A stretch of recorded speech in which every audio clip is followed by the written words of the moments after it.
આપણે સૌ ચિંતન કરી રહ્યા છીએ. પુષ્ટિ માર્ગમાં બ્રહ્મ સંબંધ લીધા પછી પુષ્ટિ પુરુષોત્તમ પ્રભુની સેવા એ જીવનું ક્યારે પણ ન નિવારી શકાય એવું અનિવાર્ય કર્તવ્ય છે.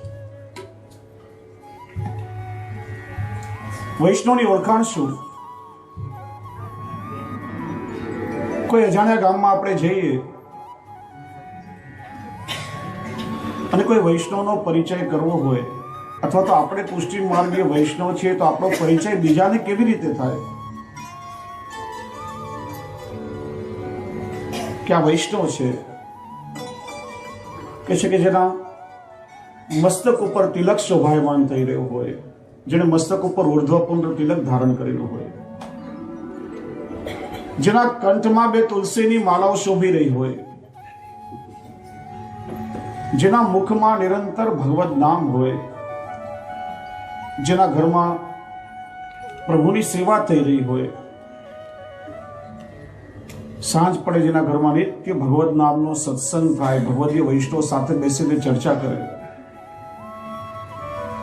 જેના ઘરમાં વૈષ્ણવનું આતિથ્ય થતું હોય, હરિગુરુ ને વૈષ્ણવ પ્રત્યે જેના હૃદયમાં ભગવદ ભાવ હોય, એ જ વૈષ્ણવની ઓળખાણ છે, જ વૈષ્ણવનો પરિચય છે.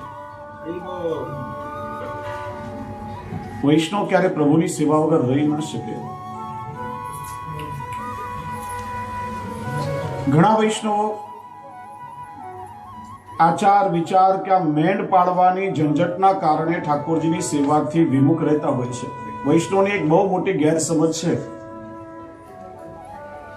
કે મેં ઠાકોરજીની સેવા કરશું તો આચાર વિચારનું પરિપાલન ઘરમાં કરવું પડશે, માસિક ધર્મનું પરિપાલન કરવું પડશે, સૂતક વર્ધી આ બધું અમારે પાળવું પડશે, અને બધી ઝંઝટ કોણ કરે? એટલા માટે ઠાકોરજીની સેવાથી વિમુખ રહેતા હોય. એક વસ્તુ બરાબર સમજો કે આચાર વિચારનું પરિપાલન અને ઠાકોરજીની સેવા આ બંને જુદી જુદી બાબતો છે. ઠાકોરજીની સેવા એ પુષ્ટિ માર્ગીય વૈષ્ણવ માટે, વૈષ્ણવ છો કે કોઈ પણ મર્યાદા માર્ગીય કોઈ પણ સંપ્રદાયનું પરિપાલન કરો, અગર તમે હિન્દુ વૈદિક ધર્મના અનુયાયી છો તો આચાર વિચારનું પરિપાલન બધા માટે અનિવાર્ય છે. મનુસ્મૃતિ આદિ આપણા ધર્મ ગ્રંથોમાં, જે આપણા આચરણ ગ્રંથો કહેવાય છે, સ્પષ્ટ કહ્યું છે હિન્દુ માત્ર માટે આચાર પ્રભવો ધર્મ. આચાર વિચારનું પરિપાલન બધા માટે આવશ્યક છે. એનું કારણ વૈજ્ઞાનિક દ્રષ્ટિકોણથી સ્વાસ્થ્ય, આરોગ્ય, સ્વચ્છતા બધાને ધ્યાનમાં રાખી અને આપણા ધર્મશાસ્ત્રોએ આપણા આચાર વિચાર બતાવ્યા છે. આજે આધુનિક સમયમાં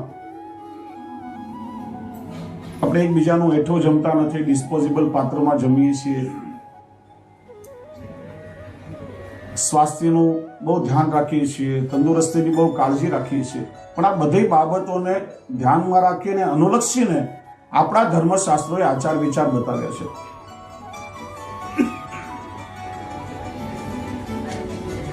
અમેરિકામાં અને યુરોપમાં આપણી આચરણ પદ્ધતિ ઉપર સંશોધનો થઈ રહ્યા છે. આપણે ચર્ચા કરી હતી કે આપણી વૈદિક પરંપરા એ વિશ્વની સૌથી પ્રાચીન પરંપરા છે, પણ આપણા મૂળથી આપણે લોકો ઘણા બધા દૂર ચાલ્યા ગયા. ભાષાઓ બદલાઈ, પરંપરાઓમાં પરિવર્તન આવ્યું, સંસ્કૃતિમાં બદલાવ આવ્યો, આચાર વિચાર, ખાનપાન, પહેરવેશ, બધી પદ્ધતિમાં બહુ મોટું પરિવર્તન આવ્યું. આપણા મૂળ પ્રાચીન સાંસ્કૃતિક પોશાકો, આ ધોતી, બંડી, પાઘડી, ટોપી, પહેરણ, જબ્બા, એ બધો ધીરે ધીરે ઇતિહાસ બની રહ્યો છે. ભવિષ્યની પેઢી કદાચ એવું કહેશે આપણા વડીલોના ચિત્ર જોઈને કે મારા દાદા દાદીઓ ફની ડ્રેસ પહેરતા હતા. એ લોકોને બધું ફની લાગે છે. આપણા મૂળમાં કેટલું બધું ઊંડાણ છે, કેટલી બધી બાબતોનો દરેક વસ્તુઓ સાથે વિચાર કરવામાં આવ્યો છે. એક નાનકડું ઉદાહરણ આપું. આજકાલ આપણે પેલા જીન્સ પેન્ટ અને વેસ્ટર્ન પોશાક પહેરીએ છીએ, સારી વસ્તુ છે, જે દેશમાં જ્યાં જઈએ ત્યાં થોડું પોતાની જાતને ઢાળવું જોઈએ. પણ પ્રાચીન સમયમાં જે ધોતી ઇત્યાદિ પહેરવેશ પહેરવામાં આવતો એમાં કેટલું ઊંડાણ છે, એમાં કેટલું સ્વાવલંબન અને આત્મનિર્ભરતા છે.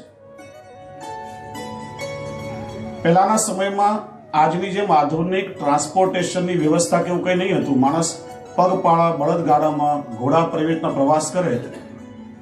લગેજ માટે આ સૂટકેસ ને બેગો ને એવું કંઈ નહીં હતું. કપડાના પોટલામાં વસ્ત્રોને બધું બાંધી અને માણસ પ્રવાસ કરે. એમાં જો ધોતી કેટલી ઉપયોગી વસ્તુ છે, પહેરવામાં કામમાં લાગે, ઉપવસ્ત્રની જેમ ઓઢવામાં કામમાં લાગે. કે બહારગામ જવું હોય તો એની અંદર પાત્રો વસ્તુઓ રાખીને પોટલું બાંધવાના ઉપયોગમાં આવે. સ્નાન કરીએ તો ડેલ લૂસવાના ઉપયોગમાં આવે. રસ્તામાં જળાશય આવે તો ડોલ સાથે બાંધી કૂવામાં ઉતારીને જળ ખેંચવાના કામમાં લાગે, પાણી ગાળવાના કામમાં લાગે. રસ્તામાં ક્યાંય આરામ કરવો હોય તો આસનની જેમ એને પાથરી શકાય, ચાદરની જેમ એને ઓઢી શકાય. ઠંડી ગરમીથી રક્ષણ માટે પાઘડીની જેમ માથા પર પહેરી શકાય. બાળકનો જન્મ થાય તો એને લપેટવા કામમાં લાગે ને માણસનું મરણ થાય તો કફનની જેમ ઓઢાડવા પણ કામ લાગે. જન્મથી મૃત્યુ સુધી આ ઉપયોગમાં આવી શકે. પણ પેલા જીવદંતનો ઉપયોગ શું? બહુ તો ફાટે તો પોછો મારવાના કામમાં લાગે. લોકો બુદ્ધિશાળી આજકાલ એનો નવો ઉપયોગ શોધી કાઢ્યો. પેલા પગના બે ભૂંગળા હોય એમાં રૂ ભરીને ઓશિકું બનાવી લે. બીજો વધારેનો ઉપયોગ નહીં. અને માણસ પરાવલંબી બની ગયો. આપણે બીજા ઉપર નિર્ભર થતા થઈ ગયા. આપણી દરેક બાબતોમાં ખૂબ ઊંડાણપૂર્વક વિચાર કરવામાં આવ્યો અને એના ઉપર આજે અમેરિકા અને યુરોપના વૈજ્ઞાનિકો સંશોધનો કરે છે કે ભારતની આ પ્રાચીન જે લાઈફસ્ટાઈલ છે, જીવન પ્રણાલી છે, જે વસ્તુઓનું પરિપાલન થાય એમાં શું રહસ્ય છે. થોડા વર્ષો પહેલા અમેરિકામાં એક દવા બનાવતી ફાર્માસ્યુટિકલ કંપનીમાં એક એવો પ્રયોગ કરવામાં આવ્યો. વિચાર થયો કે હિન્દુસ્તાનમાં માસિક ધર્મનું પરિપાલન શા માટે થાય છે, એનું કંઈક કારણ હોવું જોઈએ. એક કંપનીમાં એક ઓરડામાં 4 બહેનો જે માસિકની અવસ્થામાં હતી એમની પાસે દવાની ગોળીઓ શીશીમાં ભરાવાઈ અને સીલ કરી. બીજા ઓરડામાં 4-5 બહેનો પવિત્ર અવસ્થામાં હતા, એમના હાથે શીશીમાં ગોળીઓ ભરાવાઈ અને સીલ કરી. 20 દિવસ પછી બંને શીશીના ઢાંકણા ખોલ્યા તો એ લોકોએ અનુભવ કર્યો કે માસિક વાળા બહેનોએ જે શીશીમાં ગોળીઓ ભરી હતી, મારી ઈશ્વરની ભૂખ લાગી ગઈ હતી, બધી બગડી ગઈ હતી. ને પવિત્ર અવસ્થામાં બહેનોએ જે ગોળીઓ ભરીને કંઈ નહીં થયું હતું. ગ્રહણના સમયમાં સૂર્ય ચંદ્રની જેમ યુતિ થાય ને પૃથ્વી પર વાતાવરણમાં એની અસર થાય, એવી અમુક અસરો શરીરમાં થાય ને એ સમયે અસ્પર્શ અવસ્થામાં આચાર વિચારનું પરિપાલન થવું જોઈએ. તમે પ્રયોગ કરી જુઓ. રજસ્વલાની અવસ્થામાં જો તુલસીના છોડને સ્પર્શ થાય કે પડછાયો પડે તો તુલસીનો છોડ પણ ગરમાઈ જાય છે. કોઈ માણસને ઘા વાગ્યો હોય એટલે રજસ્વલા સ્ત્રીનો સ્પર્શ થાય તો એ ઘાવ રૂજાતો નથી, ઘાવ પાકે છે. સર્પ ચાલતો હોય અને એના ઉપર પડછાયો પડે તો સર્પ પણ જડ થઈ જાય છે, ચાલી નથી શકતો. એટલે આપણી આચરણ પદ્ધતિમાં દરેક બાબતો પર ઊંડાણથી વિચાર કરવામાં આવ્યો છે. એટલે હિન્દુ માત્ર માટે આચાર અને વિચારનું પરિપાલન કરવાની આજ્ઞા કરી છે, કેવલ વૈષ્ણવ માટેની વાત નથી. અને વૈષ્ણવોએ તો આગ્રહપૂર્વક વિશેષ રૂપેનું પાલન કરવું જોઈએ. આ કઈ જડતાપૂર્ણ કહેલી કોઈ વેવલી વાતો નથી.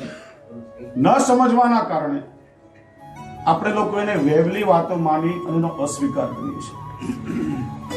આપણે ત્યાં હાથ સરખી રીતે ખાસા કરવા ભૂલથી જો હાથ હેઠા થઈ જાય, ઘણા માણસોને એવા રોગ હોય, એકબીજાને જર્મ્સ એકબીજાને લાગી શકે.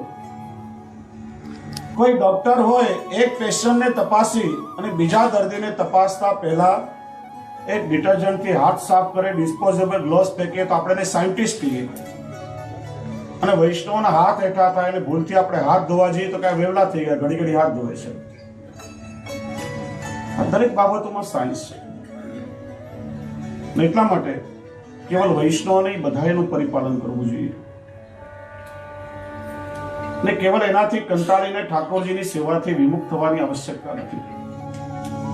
સેવા સ્નેહ પ્રધાન છે. ભાવથી, સ્નેહથી પ્રભુ આપણા પોતાના છે, આપણા નિજજન છે, પરિવારના જ એક સદસ્ય છે એવું માનીને ભાવથી પ્રભુને ગાંઠ ધરાવો, ભાવથી પ્રભુની સેવા કરો. સેવા કઈ માત્ર ક્રિયા કરવી કે કઈ વેઠ નથી.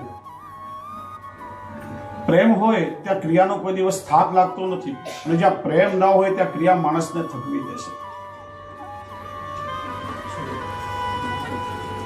એક નાનકડી 7-8 વર્ષની બાળકી પોતાના 2-2.5 વર્ષના હૃષ્ટપુષ્ટ ભાઈને ખોળામાં તેડીને પહાડ પર ચડી રહી હતી. સાથે થોડા પર્વતારોહકો પણ પહાડ ચડી રહ્યા હતા. બળબળતી બપોરનો તડકો તપી રહ્યો હતો. પરસેવે બધા રેબઝેબ થઈ ગયા. પેલા પર્વતારોહકોએ નાનકડી બાળકીને કહે કે બેટા, આટલો બધો ભાર લઈને તું ચડી રહી છે, તને થાક નથી લાગતો? પેલી કે આ ભાર નથી, આ મારો ભાઈ છે. પ્રેમ માણસને ક્યારે થકવતો નથી. તમે પ્રેમથી ઠાકોરજીની સેવા કરશો, સવારથી સાંજ સુધી કરશો, તો તમને થાક નહીં લાગે. અને જ્યાં સ્નેહ નહીં હોય ને કેવલ ક્રિયા કરશો, થોડા સમયમાં તમે થાકી જશો. જે દિવસે ઠાકોરજીની સેવા કરી અને તમે થાકો ત્યારે સમજવાનું કે આજે સેવા નથી થઈ, માત્ર ક્રિયા થઈ છે. બહેનોના રોજિંદા જીવનમાંથી ઉદાહરણ આપું.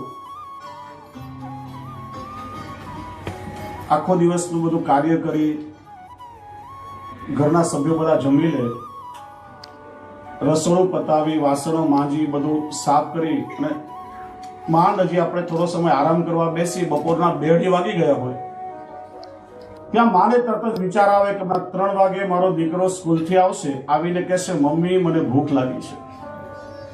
ત્યાં બધો થાક દૂર થઈ જાય. તરત જ પાછો ચૂલો પેટાવે અને મારા દીકરાને શું ભાવે છે, કંઈક એની ભાવતી વસ્તુ. જે દિવસે તમારા કોઈ મનગમતા પિયરના મહેમાન આવવાના હોય,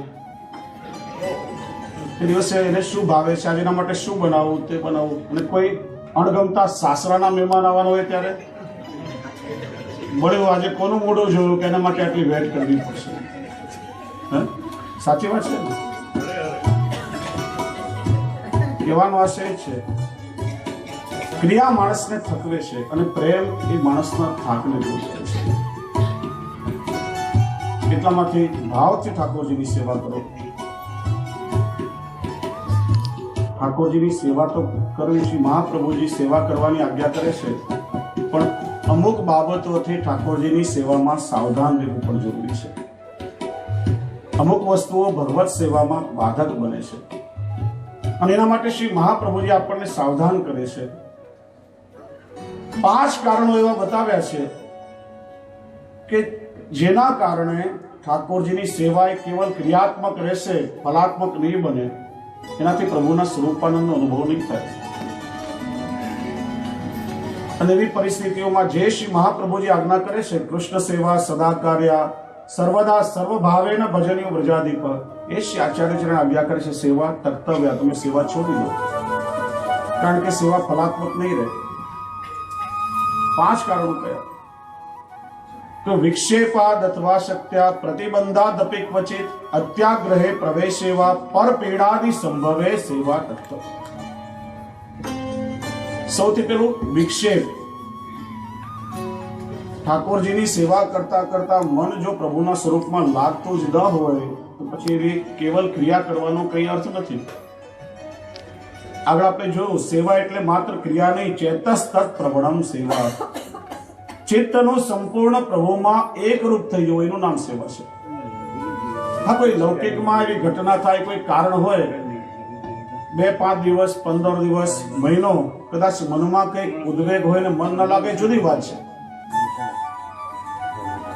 વર્ષ થયું, 2 વર્ષ થયું, પણ સેવા કરતા કરતા મન પ્રભુમાં લાગતું જ ન હોય તો તમે ખાલી ક્રિયા કરો છો.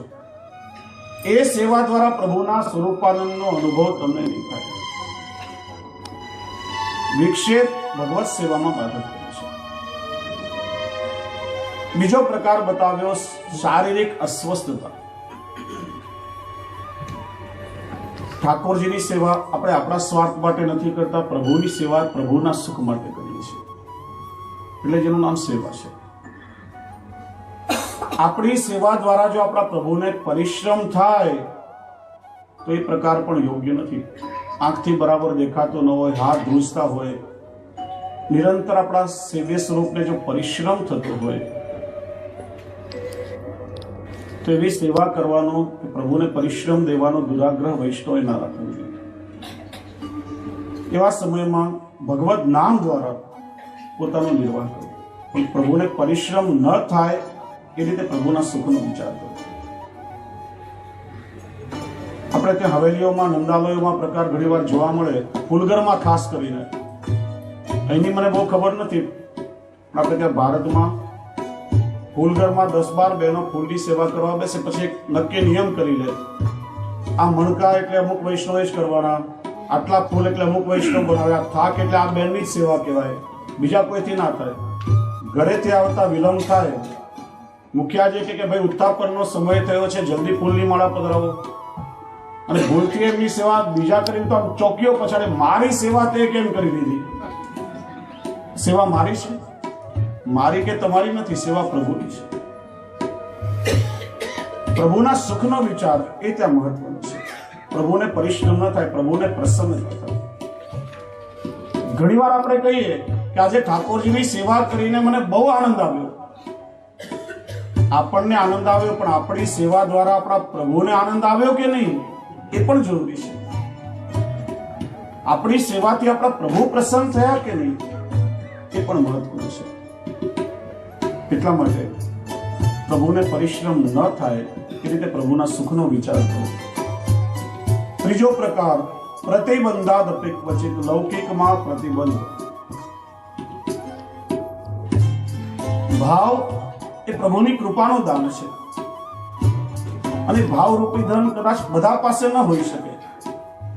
પરિવારમાં અનેક પ્રકારના લોકો રહેતા હોય, બધાના ભાવ જુદા જુદા હોય.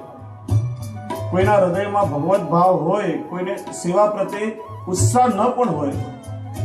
આપણને સેવા કરવાનો ભાવ છે, અને ઘરનો એવો વ્યક્તિ કે જેનો ઘરમાં ચાલે છે, બધા એનું માનવું પડે, એને બિલકુલ ભાવ નથી, અને એના દ્વારા નિરંતર આપણા ભગવત સ્વરૂપનો અપમાન કે અનાદર થતો હોય, તો એવી પરિસ્થિતિમાં પણ પ્રભુને પરિશ્રમ થશે, અને તમારા ચિત્તને પણ નિરંતર ઉદ્વેગ રહેશે, મન ઠાકોરજીમાં નહીં પરોવાય. તો એ પરિસ્થિતિમાં પણ સેવા કરવાનો દુરાગ્રહ ન કરો, એનાથી પણ પ્રભુને પરિશ્રમ થશે. અમદાવાદની બનેલી ઘટના કહું. એક પરિચિત અમારો વૈષ્ણવનો પરિવાર, બહેન ઘરમાં સેવા કરે, બહેનને ખૂબ ભાવ. સવારે 5:30-6 વાગ્યામાં સામગ્રીને પરિવારના સભ્યોની રસોઈ આ તે બધું કરીને તો સેવામાં બેસી જાય. 6:30-7 વાગે એમના પતિ જાગે કે ચા જોઈએ, તો કે દૂધ તપેલી બધું છે, ગેસ પાસે છે, હાથે બનાવીને પી લો. બાળકોનો નિશાળે જવાનો ટાઈમ થાય કે નાસ્તાનો ડબ્બો આ બધું બનાવીને તૈયાર મૂક્યું છે, હાથે ભરીને લઈ જાઓ. નિરંતર પરિવારના સભ્યોનો અનાદર થતો હતો. અને પછી પુરુષ સ્વભાવ છે, પોઝેસિવ નેચર હોય. એકવાર એટલું બધું અતિશય થયું કે પેલા પતિને ક્રોધ આવ્યો ને ઠાકોરજીની સેવાનો બધો ક્રમ જાપીને 3જે માળથી ઉપાડીને બહાર કાઢ્યો. પ્રભુને કેટલો પરિશ્રમ થયો વિચાર. અને પછી એમને પસ્તાવો પણ થયો, એમને દુઃખ થયું. પછી એ પતિ પત્ની મારી પાસે આવ્યા, પછી એમને સમજાવ્યું. જો બેન, શ્રી મહાપ્રભુજી કોઈ પ્રકારનો હઠાગ્રહ કે દુરાગ્રહ આપણને બતાવ્યો નથી. સંસારમાં રહીને સંસારને અલૌકિક બનાવવાનો પ્રયત્ન. તમારા પતિ, બાળકો, આ બધામાં અલૌકિક ભાવ રાખો. એ પણ બધા વૈષ્ણવો છે, વ્રજ ભક્તો છે, એમના સુખનો વિચાર કરો. સેવાનો ક્રમ એવી રીતે બનાવો કે પરિવારને સાચવી, અને પછી તમે તમારા પ્રભુની સેવામાં એવા તન્મય બની જાઓ કે પછી કોઈ વસ્તુ તમને ડિસ્ટર્બ નહીં કરે. અને આ વાત બેન બરાબર સમજી ગયા. આજે ભગવત કૃપાથી આખો પરિવાર સાથે મળીને સેવા કરી રહ્યો છે. કહેવાનો મારો આશય છે, સેવાનો ક્રમ એ રીતે આપણે કરીએ કે આપણી સેવા દ્વારા પરિવારમાં બીજા બધાને પ્રેરણા મળે. ઠાકોરજી પ્રસન્ન થયા ક્યારે કહેવાય? તમે વિચારો કે મારી સેવાથી મારા પ્રભુ પ્રસન્ન થયા હશે કે નહીં, તો પ્રભુની પ્રસન્નતાનું માપદંડ શું, એનું થર્મોમીટર શું? તમારી સેવાનો ક્રમ જોઈને પરિવારના બીજા બધા સભ્યોને પણ સેવામાં ઇન્વોલ્વ થવાનું મન થાય, એમનો પણ ઉત્સાહ વધે, એ પણ પ્રભુની સન્મુખ થાય, ત્યારે સમજવાનું કે તમારી સેવાથી પ્રભુ ખરેખર પ્રસન્ન થયા છે. શ્રીમદ ભાગવતજીમાં વેણુ ગીતમાં ગોપીજનો પેલા હરણીના ભાગ્યના વખાણ કરે છે કે આ મૃગલીઓ કેટલી ભાગ્યશાળી છે કે પ્રભુની અવલોકન પૂજા કરી રહી છે. એ નેત્રો દ્વારા પ્રભુના દર્શન કરે છે.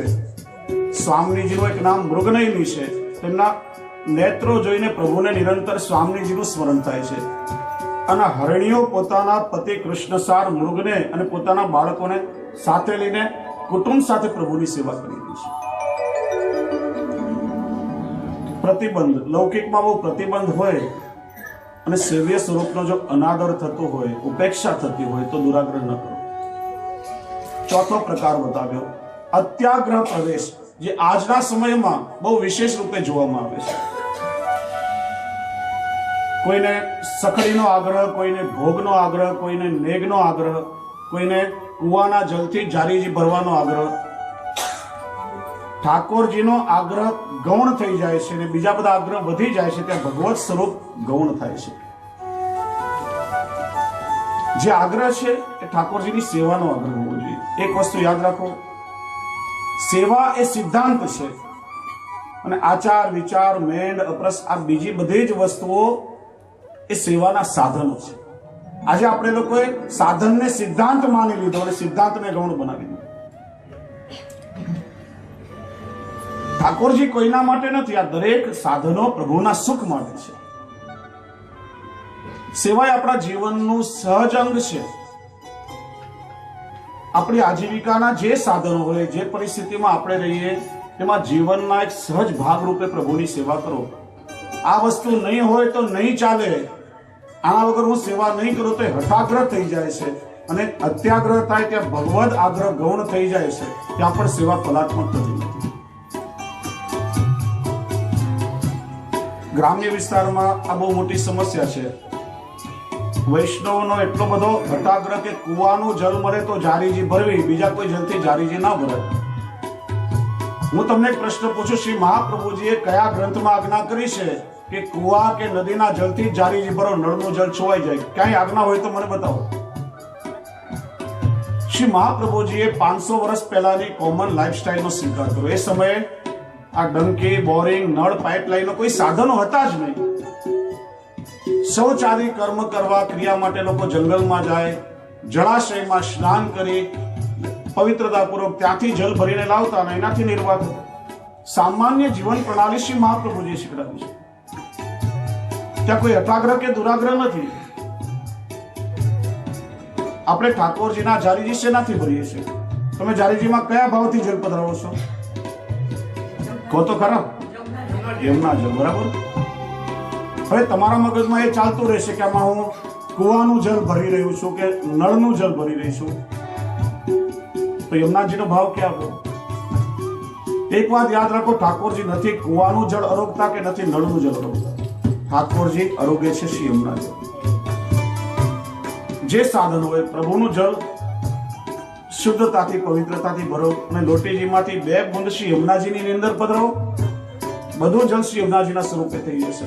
અને હું પ્રભુને યમુના જલ આરોગાવી રહી છું એ ભાવથી જારીજી ભરો તો ઠાકોરજી ચોક્કસ આરોગશે. આપણે લોકો બાહ્ય આચાર વિચારને અપરસનો ખ્યાલ રાખીએ છીએ. કોઈ દિવસ આંતરિક અપરસનો વિચાર કર્યો છે ખરા? આ છોવાઈ ગયું, આ અભડાઈ ગયું, પેલી અપરસ છોવાઈ ગઈ, એના માટે તો આપણે બહુ સાવધાન રહીએ. પણ ઠાકોરજીની સેવા કરતી વખતે આપણામાં ક્રોધ આવે છે, રાગ દ્વેષ આવે છે, મન લૌકિકમાં ભટકે છે, ત્યારે આપણી અંદરની અપરસ પણ છોવાઈ જાય છે. બહારની અપરસ છોવાશે તો પ્રભુ એકવાર ચલાવી લેશે, પણ અંદરની અપરસ છોવાઈ ગઈ તો ઠાકોરજી ક્યારેય નહીં ચલાવે.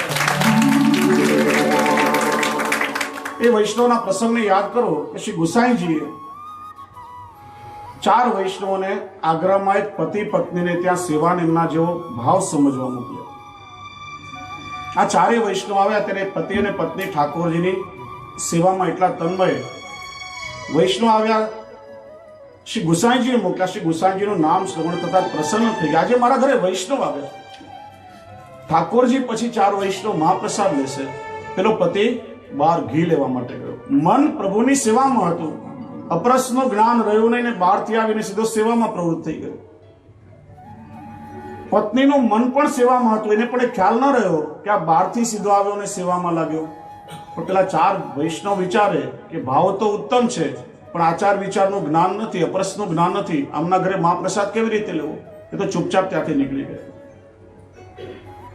ભોગ સર્યા અને પેલા પતિ પત્નીએ જોયું કે 4 વૈષ્ણવ મહાપ્રસાદ લીધા વગર નીકળી ગયા. એમને બહુ તાપ થયો. એ દિવસે એમને અન્ન જળ પણ લીધું નહીં. અને 4 જ્યારે શ્રી ગુસાઈજી પાસે આવ્યા ત્યારે શ્રી ગુસાઈજીએ ક્રોધ કર્યો કે મેં તમને એમની ક્રિયા જોવા માટે નતા મોકલ્યા, એમના જેવો ભાવ સમજવા મોકલ્યા હતા. અને એ દિવસે શ્રીનાથજી બાવાએ શ્રીહસ્તમાં છડી લઈને લાલ નેત્રોથી દર્શન આપ્યા. ત્યારે શ્રી ગુસાઈજી આજ્ઞા કરી કે જઈને પતિ પત્નીની ક્ષમા માંગો. પેલા 4 પાછા આવ્યા, ક્ષમા યાચના કરી, એમને ત્યાં મહાપ્રસાદ લીધો. ત્યારે પેલા પતિ પત્ની મહાપ્રસાદ લીધો. મન પ્રભુની સેવામાં હતું. ત્યાં 12મી અપરસ એમને બાદ કરી શકી નથી. પણ તમે લાખ કુવાના જળથી સ્નાન કરો, ગંગા જળથી સ્નાન કરો, અપરસમાં રહો, પણ અંદર ક્રોધ અને તામસ ને બધા દુર્ભાવો હશે ને તો અંદરની અપરસ સોવાશે તો ઠાકોરજી ક્યારે પણ ચલાવી નથી લેવાના. શ્રીમદ ભાગવતજીમાં કુંતા સ્તુતિમાં કુંતાજી પ્રભુની એક પછી એક કૃપાનું દર્શન કરાવે છે કે પ્રભુ આવી પરિસ્થિતિમાં આપે અમારા પરિવાર પર કૃપા કરી છે.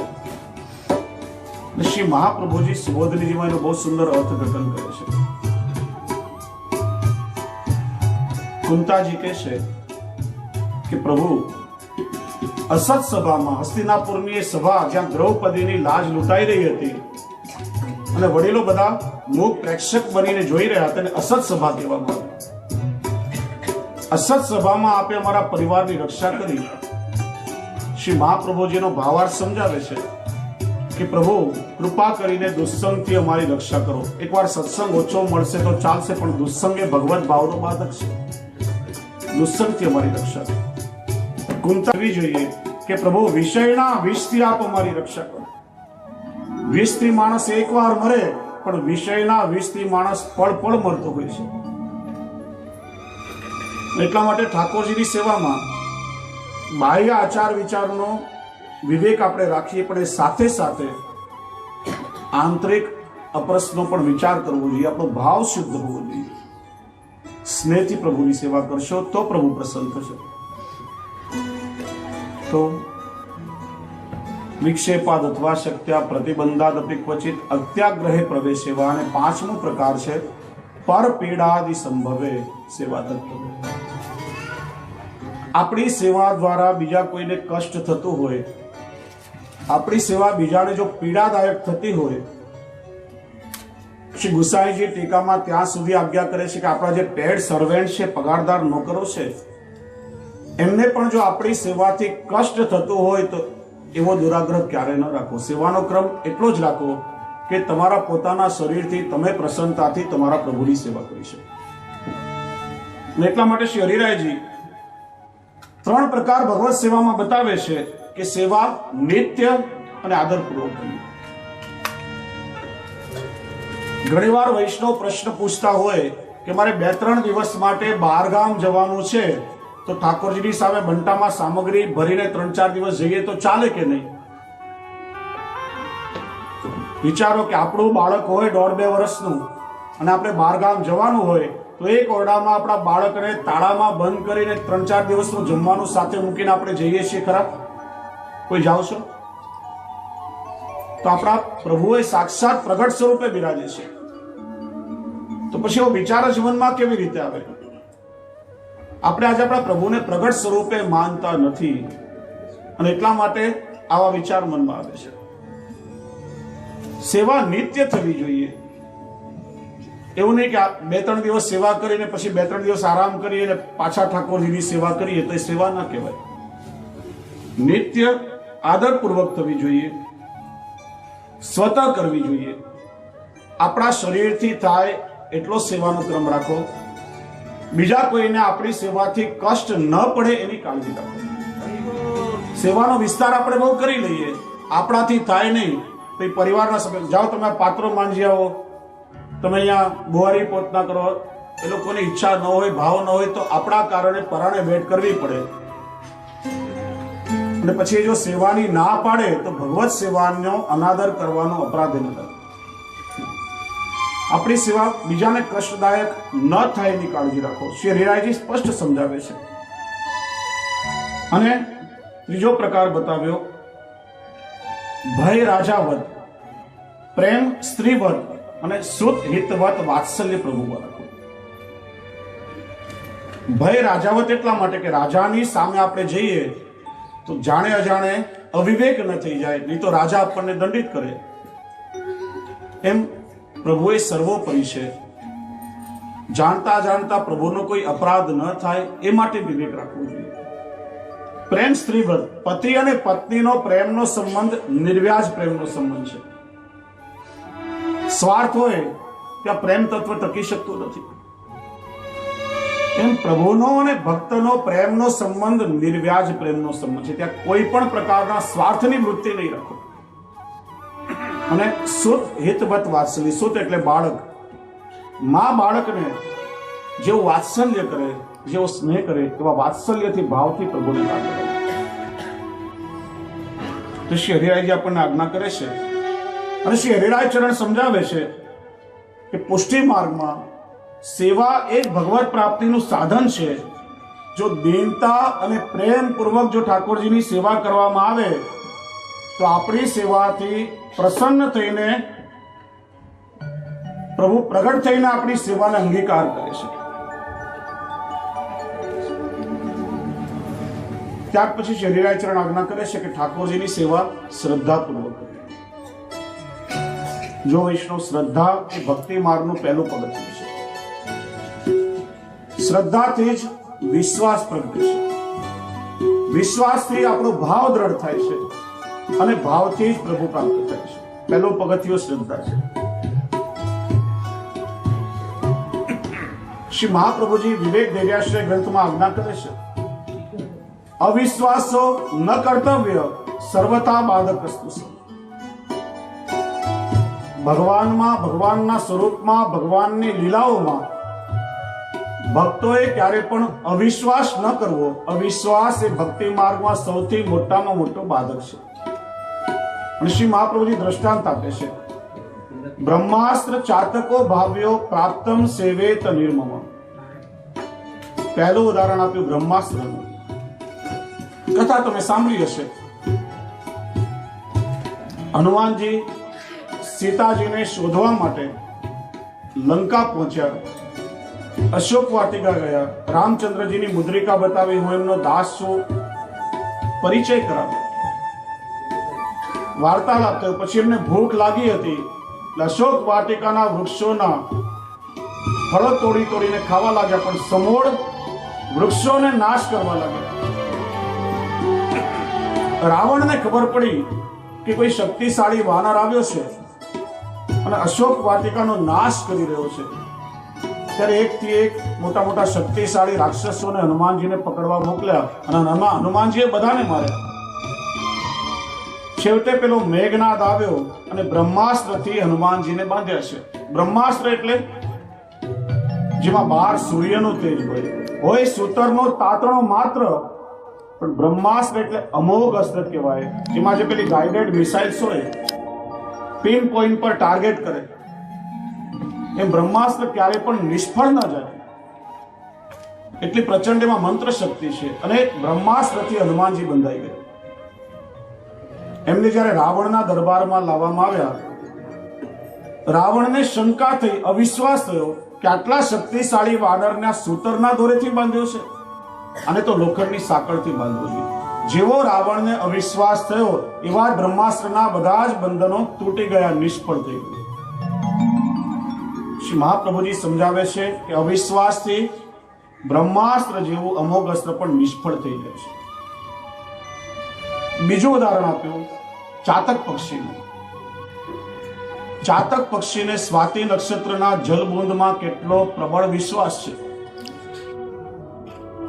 એને તરસ લાગે, સામે મીઠા પાણીનું વિશાળ સરોવર હોય તો પણ જલની એક બૂંદ પણ ગ્રહણ કરતું નથી. ને તો રાહ જોઈને બેસે કે ક્યારે સ્વાતિ નક્ષત્રમાં મેઘની વૃષ્ટિ થાય અને એ જલ પીને મારી તૃષા છીપાવું. અને એનો વિશ્વાસ છે, એટલા માટે સ્વાતિ નક્ષત્રમાં મેઘની વૃષ્ટિ અવશ્ય થાય છે. વૈષ્ણવોએ ચાતક પક્ષી જેવો દ્રઢ વિશ્વાસ પ્રભુના સ્વરૂપમાં રાખવો. શ્રદ્ધાથી જ પ્રભુની અનુભૂતિ થાય છે, શ્રદ્ધાથી ભાવ પ્રગટ થાય છે. અને અવિશ્વાસ એ ભક્તિ માર્ગમાં સૌથી મોટો બાધક છે. અને અવિશ્વાસ હંમેશા અભાવને જ પોષે છે. એટલા માટે શ્રી મહાપ્રભુજી આજ્ઞા કરે છે, પ્રભુની સેવા, પ્રભુના સ્વરૂપમાં વિશ્વાસ રાખો, પ્રભુની લીલાઓમાં ક્યારે પણ અવિશ્વાસ ન રાખો. તે રીતે સેવાનો પ્રકાર શ્રી હરિરાય પ્રભુચરણ આપણને બતાવે છે. આપણે સેવા કોની કરીએ છીએ? ઘણા વૈષ્ણવના મનમાં પ્રશ્ન થાય છે. પુષ્ટિ માર્ગ સનાતન હિન્દુ ધર્મનો જ પાયો છે, હિન્દુ ધર્મનો જ એક માર્ગ છે. હિન્દુ વૈદિક ધર્મમાં પંચદેવની ઉપાસના મુખ્ય માનવામાં આવી છે. બીજા 33 કોટી દેવી દેવતાઓ છે. તે બધાને છોડીને આપણે કેવલ કૃષ્ણની સેવા શા માટે કરીએ છીએ? અને આ પ્રશ્ન આજનો નથી. 500 વર્ષ પહેલા જગન્નાથપુરીના રાજ્ય દરબારમાં આવા જ થોડા પ્રશ્નો ઉપસ્થિત થયા હતા. હિન્દુ ધર્મમાં કેટલા બધા શાસ્ત્રો છે, 4 વેદ, 18 પુરાણ, ઉપપુરાણ, ષડદર્શન. માણસે જીવનમાં કંઈ જ્ઞાન મેળવવું હોય અને આ બધા શાસ્ત્રો જો આપણે વાંચવા બેસીએ તો આપણા જીવતર પૂરા થઈ જાય. જ્ઞાન એટલું અથાગ છે, માણસના જીવન ટૂંકા પડે. આ બધા જ જ્ઞાનનો સાર જેમાં હોય એવું સૌથી શ્રેષ્ઠ શાસ્ત્ર કયું? બીજો પ્રશ્ન, હિન્દુ ધર્મમાં આટલા દેવી અને દેવતાઓ છે, માણસ કેટલાની ઉપાસના કરી શકે? બધા દેવી દેવતાઓ પ્રાકૃત એટલે કે પ્રકૃતિને આધીન છે. એમના સ્વભાવમાં પણ રજસ, તમસ, સત્વગુણ આ બધું હોય છે. એકને રીઝવવા જાય તો બીજા આપણા પર ખીજે પણ ખરા. અને એક સાથે આટલા બધાને રાજી રાખવા શક્ય નથી. તો બધા જ દેવી દેવતાઓમાં આ કલિયુગમાં ઉપાસ્ય અને સૌથી શ્રેષ્ઠ દેવાધિદેવ. ત્રીજો પ્રશ્ન હતો, કહે છે કે વેદમાં 6.5 કરોડ મંત્ર છે. આજે મંત્રોની ઉપાસનાનું લોકોને જ્ઞાન નથી. કેટલાય શાપિત મંત્રો છે. જુદા જુદા મંત્રોની ઉપાસના પદ્ધતિ જુદી જુદી છે. અને બધા જ મંત્રો આજે કલિયુગમાં ફળ દેનારા રહ્યા નથી. ઘણીવાર ઉચ્ચારણમાં અશુદ્ધિ થાય તો એ મંત્રોના જાપથી વિપરીત પરિણામ ભોગવવું પડે છે. ત્યારે આવા દુષ્કર સમયમાં, આવા કલિયુગમાં તત્કાળ ફળ આપી શકે એવો સૌથી શ્રેષ્ઠ મંત્ર કયો? અને ચોથો પ્રશ્ન હતો કે માનવીનું જીવન કર્મ પ્રધાન છે. માણસ જેવું કર્મ કરે, કર્મ એને બંધનમાં બાંધે છે અને કર્મ પ્રમાણે ફળ ભોગવવું પડે છે. તો બધા કર્મોના બંધનો કાપી અને બધા કર્મોથી મુક્ત કરે એવું શ્રેષ્ઠ કર્મ કર્યું. રાજાએ વિદ્વાનોની સભા બોલાવી. બધા પોતપોતાની પોથીઓ ખોલીને બેસી ગયા. કહેવાય છે 28 દિવસ સુધી શાસ્ત્રાર્થ ચાલ્યો પણ કોઈ એક નિરાકરણ ના આવ્યું. દરેક પોતપોતાના મત અને મતિ અનુસાર જુદા જુદા ઉત્તરો આપતા હતા. કોઈ કે શિવજીની ઉપાસના સૌથી મોટી છે, કોઈ કે રામનું નામ સૌથી મોટું છે, કોઈ કે શક્તિની સાધના શ્રેષ્ઠ છે, કોઈ કે વિષ્ણુની પૂજા શ્રેષ્ઠ છે. અને એ સમયે મહાપ્રભુ શ્રી વલ્લભાચાર્ય ચરણ ભારત ભ્રમણ કરતા કરતા જગન્નાથપુરી પધાર્યા હતા. શ્રી મહાપ્રભુજીએ સાંભળ્યું કે શાસ્ત્ર ચર્ચા થઈ રહી છે. શ્રી મહાપ્રભુજી રાજાના દરબારમાં પધાર્યા. આપ શ્રીના મુખારવિંદ પર ભગવત તેજના દર્શન કરી રાજાએ શ્રી આચાર્ય ચરણનું આચાર્યોચિત સન્માન કર્યું અને આ 4 પ્રશ્નો શ્રી વલ્લભની સન્મુખ ઉપસ્થિત થયા. શ્રી આચાર્ય ચરણે આજ્ઞા કરી કે આ 4 પ્રશ્નોના ઉત્તર હું હમણાં જ આપી શકું, પણ હું ઉત્તર આપીશ તો કદાચ કોઈ વ્યક્તિ એને અમાન્ય પણ કરશે. આપણે એક કામ કરીએ, ભગવાન જગન્નાથ રાયજીના સન્મુખ કાગળ કલમ અને ખડીઓ મૂકીએ અને ભગવાન સ્વયં આપણા પ્રશ્નનો ઉત્તર આપે તો કોઈને પણ અમાન્ય કરવાનું કારણ રહેતું નથી. અને બધા જ પંડિતોએ કહ્યું કે ભગવાન જગન્નાથ રાયજી જે ઉત્તર આપશે એમને બધાને સર્વમાન્ય હશે. ભગવાનની સન્મુખ કાગળ કલમ અને ખડીઓ મુકાયા એક મેજ ઉપર. મંદિરના દ્વાર બંધ થયા.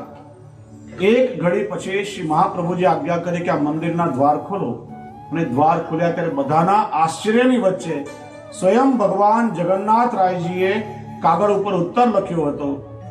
એકમ શાસ્ત્રમ દેવકી પુત્ર ગીતમ, એકો દેવો દેવકી પુત્ર એવ, મંત્રોપ્યેકમ તસ્ય નામાની યાની, કર્મોપ્યેકસ તસ્ય દેવસ્ય સેવ. એકમ શાસ્ત્રમ દેવકી પુત્ર ગીતમ, બધા શાસ્ત્રોમાં સૌથી શ્રેષ્ઠ કોઈ શાસ્ત્ર હોય તો શ્રી કૃષ્ણના મુખથી ગવાયેલી ભગવદ ગીતા છે. ગીતા એ કોઈ સામાન્ય તત્વ નથી, ભગવાન શ્રી કૃષ્ણના મુખમાંથી પ્રગટ થયેલું દિવ્ય અમૃત છે. એના માટે એવું કહેવાયું, સર્વોપનિષદો ગાવો દોગ્ધા ગોપાલ નંદન, પાર્થો વત્સ સુધીર ભોગતા દુગ્ધમ ગીતામૃતમ મહત. બધા જ ઉપનિષદો ગાયો છે અને ઉપનિષદો રૂપે ગાયોનું દોહન કરનારા ગોવાળ સ્વયં કૃષ્ણ છે. દોગ્ધા ગોપાલ નંદન, પાર્થો વત્સ, એ દૂધનું પાન કરવા વાળું વાછરડું એ અર્જુન છે. ગૌદોહનનો નિયમ છે કે વાછરડું જ્યાં સુધી ગાયનું દૂધ ન પીએ ત્યાં સુધી બીજા ગૌદોહન ના કરી શકે, એ અપરાધ મનાય છે. પહેલો અધિકાર વાછરડાનો છે. એટલે એ દૂધનું પાન કરનાર વાછરડું અર્જુન છે. ત્યાર પછી એ પ્રસાદ બધા બુદ્ધિજીવીઓ રસિકજનોને પ્રાપ્ત થાય છે. અને દૂધ કયું કે દુગ્ધમ ગીતામૃતમ. ગીતા એ સર્વ વેદ અને ઉપનિષદોનો સાર છે. અર્જુનને પ્રશ્ન કેટલો હતો કે મારે યુદ્ધ કરવું કે ન કરવું. એના માટે આટલા મોટા 17 અધ્યાયના ઉપદેશની આવશ્યકતા નહીં હતી. પણ આપણે જોઈએ છે કે 5000 વર્ષ પહેલા અર્જુનની શંકાનું નિવારણ કરવા માટે ભગવાન શ્રી કૃષ્ણે અર્જુનને જે ગીતાનો ઉપદેશ આપ્યો, આજે 5000 વર્ષ પછી પણ આપણા કેટલાય સામાજિક અને પારિવારિક લૌકિક અલૌકિક બધા પ્રશ્નોનું નિવારણ ગીતામાંથી મળી શકે છે. જ્ઞાન માર્ગીઓને જ્ઞાન મળે, કર્મ માર્ગીઓને કર્મ દેખાય, પ્રપત્તિ માર્ગીઓને પ્રપત્તિ પ્રાપ્ત થાય, ભક્તિ માર્ગીઓને ભક્તિનું દર્શન થાય. જે જોઈએ બધું ગીતામાંથી મળે. કારણ કે મહાનુભાવની વાણી છે, સ્વયં પ્રભુની વાણી છે.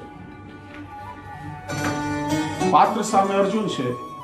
લેનાર અને આપનારા ઉભય જ્યારે શ્રેષ્ઠ હોય અને જે તત્વ પ્રગટ થાય એ તત્વ પણ દિવ્ય હોય. શિક્ષાપત્રમાં પણ લેનાર શ્રી ગોપેશ્વરજી છે અને દેનાર સ્વયં શ્રી હરિરાયજી છે, શ્રી ગુસાઈજીનું જ પ્રાગટ્ય છે. અને એટલા માટે આ દિવ્ય તત્વ પ્રગટ થયું છે. તમને કદાચ ખ્યાલ હશે, વર્ષો પહેલા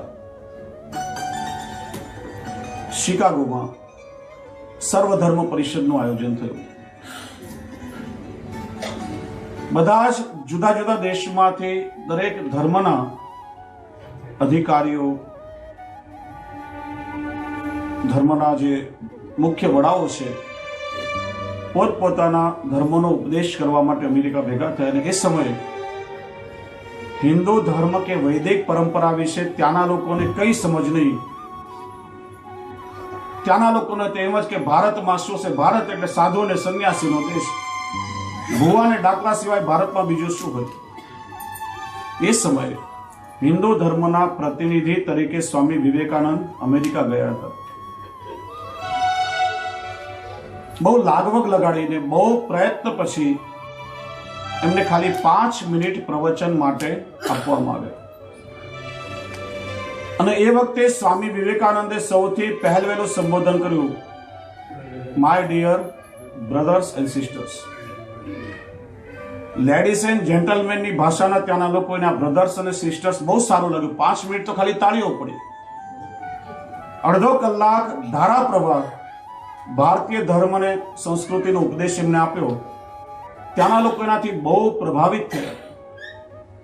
બીજે દિવસે અખબારમાં હેડલાઇન્સમાં આવ્યું કે જે દેશનો સંન્યાસી આટલો તેજસ્વી હોય ત્યાં મિશનરીઓ મોકલવા એ કેવલ મૂર્ખતા છે.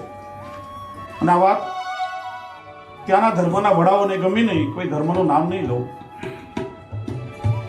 હિન્દુ ધર્મનું અપમાન કરવાની એક યોજના એમણે બનાવી. એક મેચ પર બધા ધર્મ ગ્રંથો મૂક્યા. સૌથી ઉપર એમને પોતાનો ગ્રંથ મૂક્યો અને સૌથી નીચે ભગવદ ગીતા મૂકી. પૂછ્યું, મહારાજ આ જોવામાં કેવું લાગે?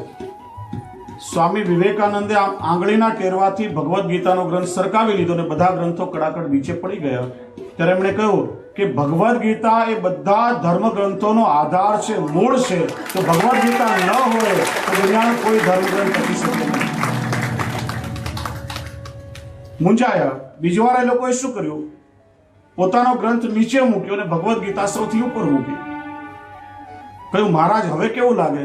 કે મારે કઈ કહેવાની જરૂર ક્યાં છે? તમે જ સાબિત કરી દીધું કે ભગવદ ગીતા એ બધા ધર્મ ગ્રંથોનો શિરમોર છે. માથું ન હોય તો ધડ શું કામનું? ત્રીજી વાર એ લોકોએ ભગવદ ગીતાને બધા ધર્મ ગ્રંથોની વચ્ચે ખોસી દીધું. ત્યારે સ્વામી વિવેકાનંદે કહ્યું કે ભગવદ ગીતા એ બધા ધર્મ ગ્રંથોનું કેન્દ્ર બિંદુ છે અને કેન્દ્ર બિંદુ ન હોય તો વર્તુળ ક્યારે પણ થાય છે. એટલા માટે ગીતા એ સર્વોપરી તત્વ છે. શ્રી મહાપ્રભુજીએ પણ વેદઃ કૃષ્ણ વાક્યાની વ્યાસ સૂત્રાની ચૈવહી સમાધિ ભાષા વ્યાસસ્ય પ્રમાણંત ચતુષ્ટયમ. હિન્દુ ધર્મના 4 પાયાના પ્રમાણ ધર્મ ગ્રંથો વેદ, ભગવદ ગીતા, બ્રહ્મસૂત્ર અને શ્રીમદ ભાગવત. આ ચારેયનું મંથન કરી અને એના નિચોડ સ્વરૂપે, તત્વ સ્વરૂપે આપણને 16 ગ્રંથ આદિ સિદ્ધાંતો આપ્યા છે. જે હિન્દુ ધર્મને સમજવામાં આ 4 વેદ, 18 પુરાણ, ઉપપુરાણ આ બધાનો અભ્યાસ કરવો પડે, એનો સાર શ્રી મહાપ્રભુજીના 16 ગ્રંથ છે. અને એટલા માટે આ 16 ગ્રંથને આપણે શ્રી વલ્લભ ગીતા તરીકે પણ ઓળખીએ છીએ. જે ભગવાન કૃષ્ણના મુખમાંથી વેદ પ્રગટ થયા, જે ભગવાનના મુખમાંથી ગીતા પ્રગટ થઈ, એ જ ભગવાન શ્રી કૃષ્ણના મુખાવતાર એ શ્રી વલ્લભ છે. અને એટલા માટે શ્રી વલ્લભ વાણી એ સ્વયં ભગવદ વાણી છે. એટલે વૈષ્ણવો આ 16 ગ્રંથનો પાઠ કરે છે. પણ ખાસ હું તમને ભારપૂર્વક કહું, ઘણા વૈષ્ણવોને ચતુશ્લોકી, કૃષ્ણાશ્રય, નવરત્ન, યમુનાષ્ટક, સિદ્ધાંત રસ આ બધા ગ્રંથો આમ મોઢે કડાકડ આવડતા હોય. પણ મેં પહેલા દિવસે સમજાવ્યું કે આપણે ત્યાં 2 પ્રકાર છે, સ્તોત્ર અને ઉપદેશાત્મક ગ્રંથો, જેમાં ભગવાનના નામ, રૂપ, ગુણ અને લીલા દ્વારા ભગવાનની સ્તુતિ કરવામાં આવે ને સ્તોત્ર કહેવાય.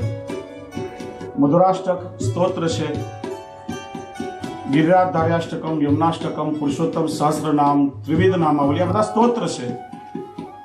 બીજા બધા શ્રી મહાપ્રભુજીના ઉપદેશાત્મક ગ્રંથો છે. કેવલ મૌખિક પાઠ કરશો તો હેતુ નહીં સરે જ્યાં સુધી એના મર્મને તમે નહીં સમજો, અર્થ સાથેનું ચિંતન કરવું જોઈએ.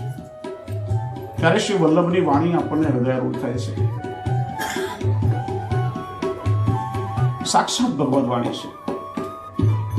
એટલા માટે સૌથી પ્રથમ કહ્યું, એકમ શાસ્ત્રમ દેવકી પુત્ર ગીતમ. એકો દેવો દેવકી પુત્ર એવ. બધા દેવોમાં સૌથી શ્રેષ્ઠ ઉપાસ્ય દેવાધિદેવ એ સ્વયં ભગવાન શ્રી કૃષ્ણ છે.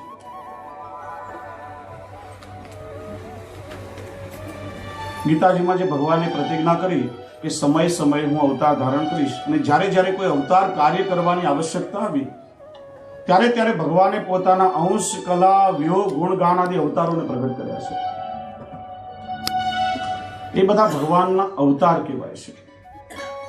ભાગવતજીમાં 24 અવતારની કથા આવે છે. 24 અવતારમાં કૃષ્ણ અવતાર નથી મનાયો. કૃષ્ણ એ સ્વયં અવતારી છે. સારસ્વત કલ્પમાં કૃષ્ણ સ્વરૂપે જ્યારે ભગવાન પ્રગટ થયા ત્યારે પોતાના 6 ધર્મો, 12 શક્તિઓ અને 64 કલા સહિત અવતારી પોતે પ્રગટ થયા છે. બીજા બધા ભગવાનના અંશ છે.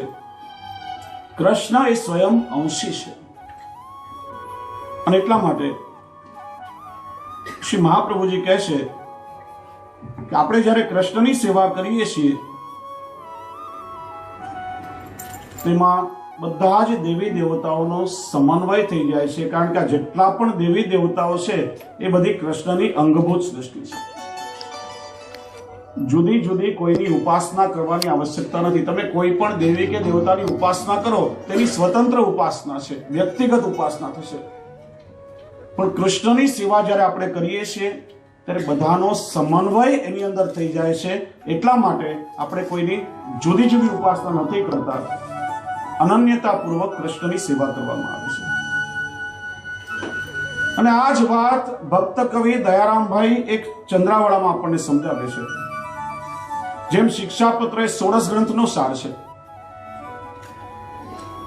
એમ દયારામભાઈનો ભક્તિ પોષણ એના ચંદ્રાવળા એ શિક્ષાપત્રનો આખો સાર છે. ગુજરાતી સરળ ભાષાઓમાં આ ચંદ્રાવળા દ્વારા ભક્ત કવિ દયારામભાઈએ પુષ્ટિ સિદ્ધાંતોને બહુ સરળતાથી સમજાવે છે.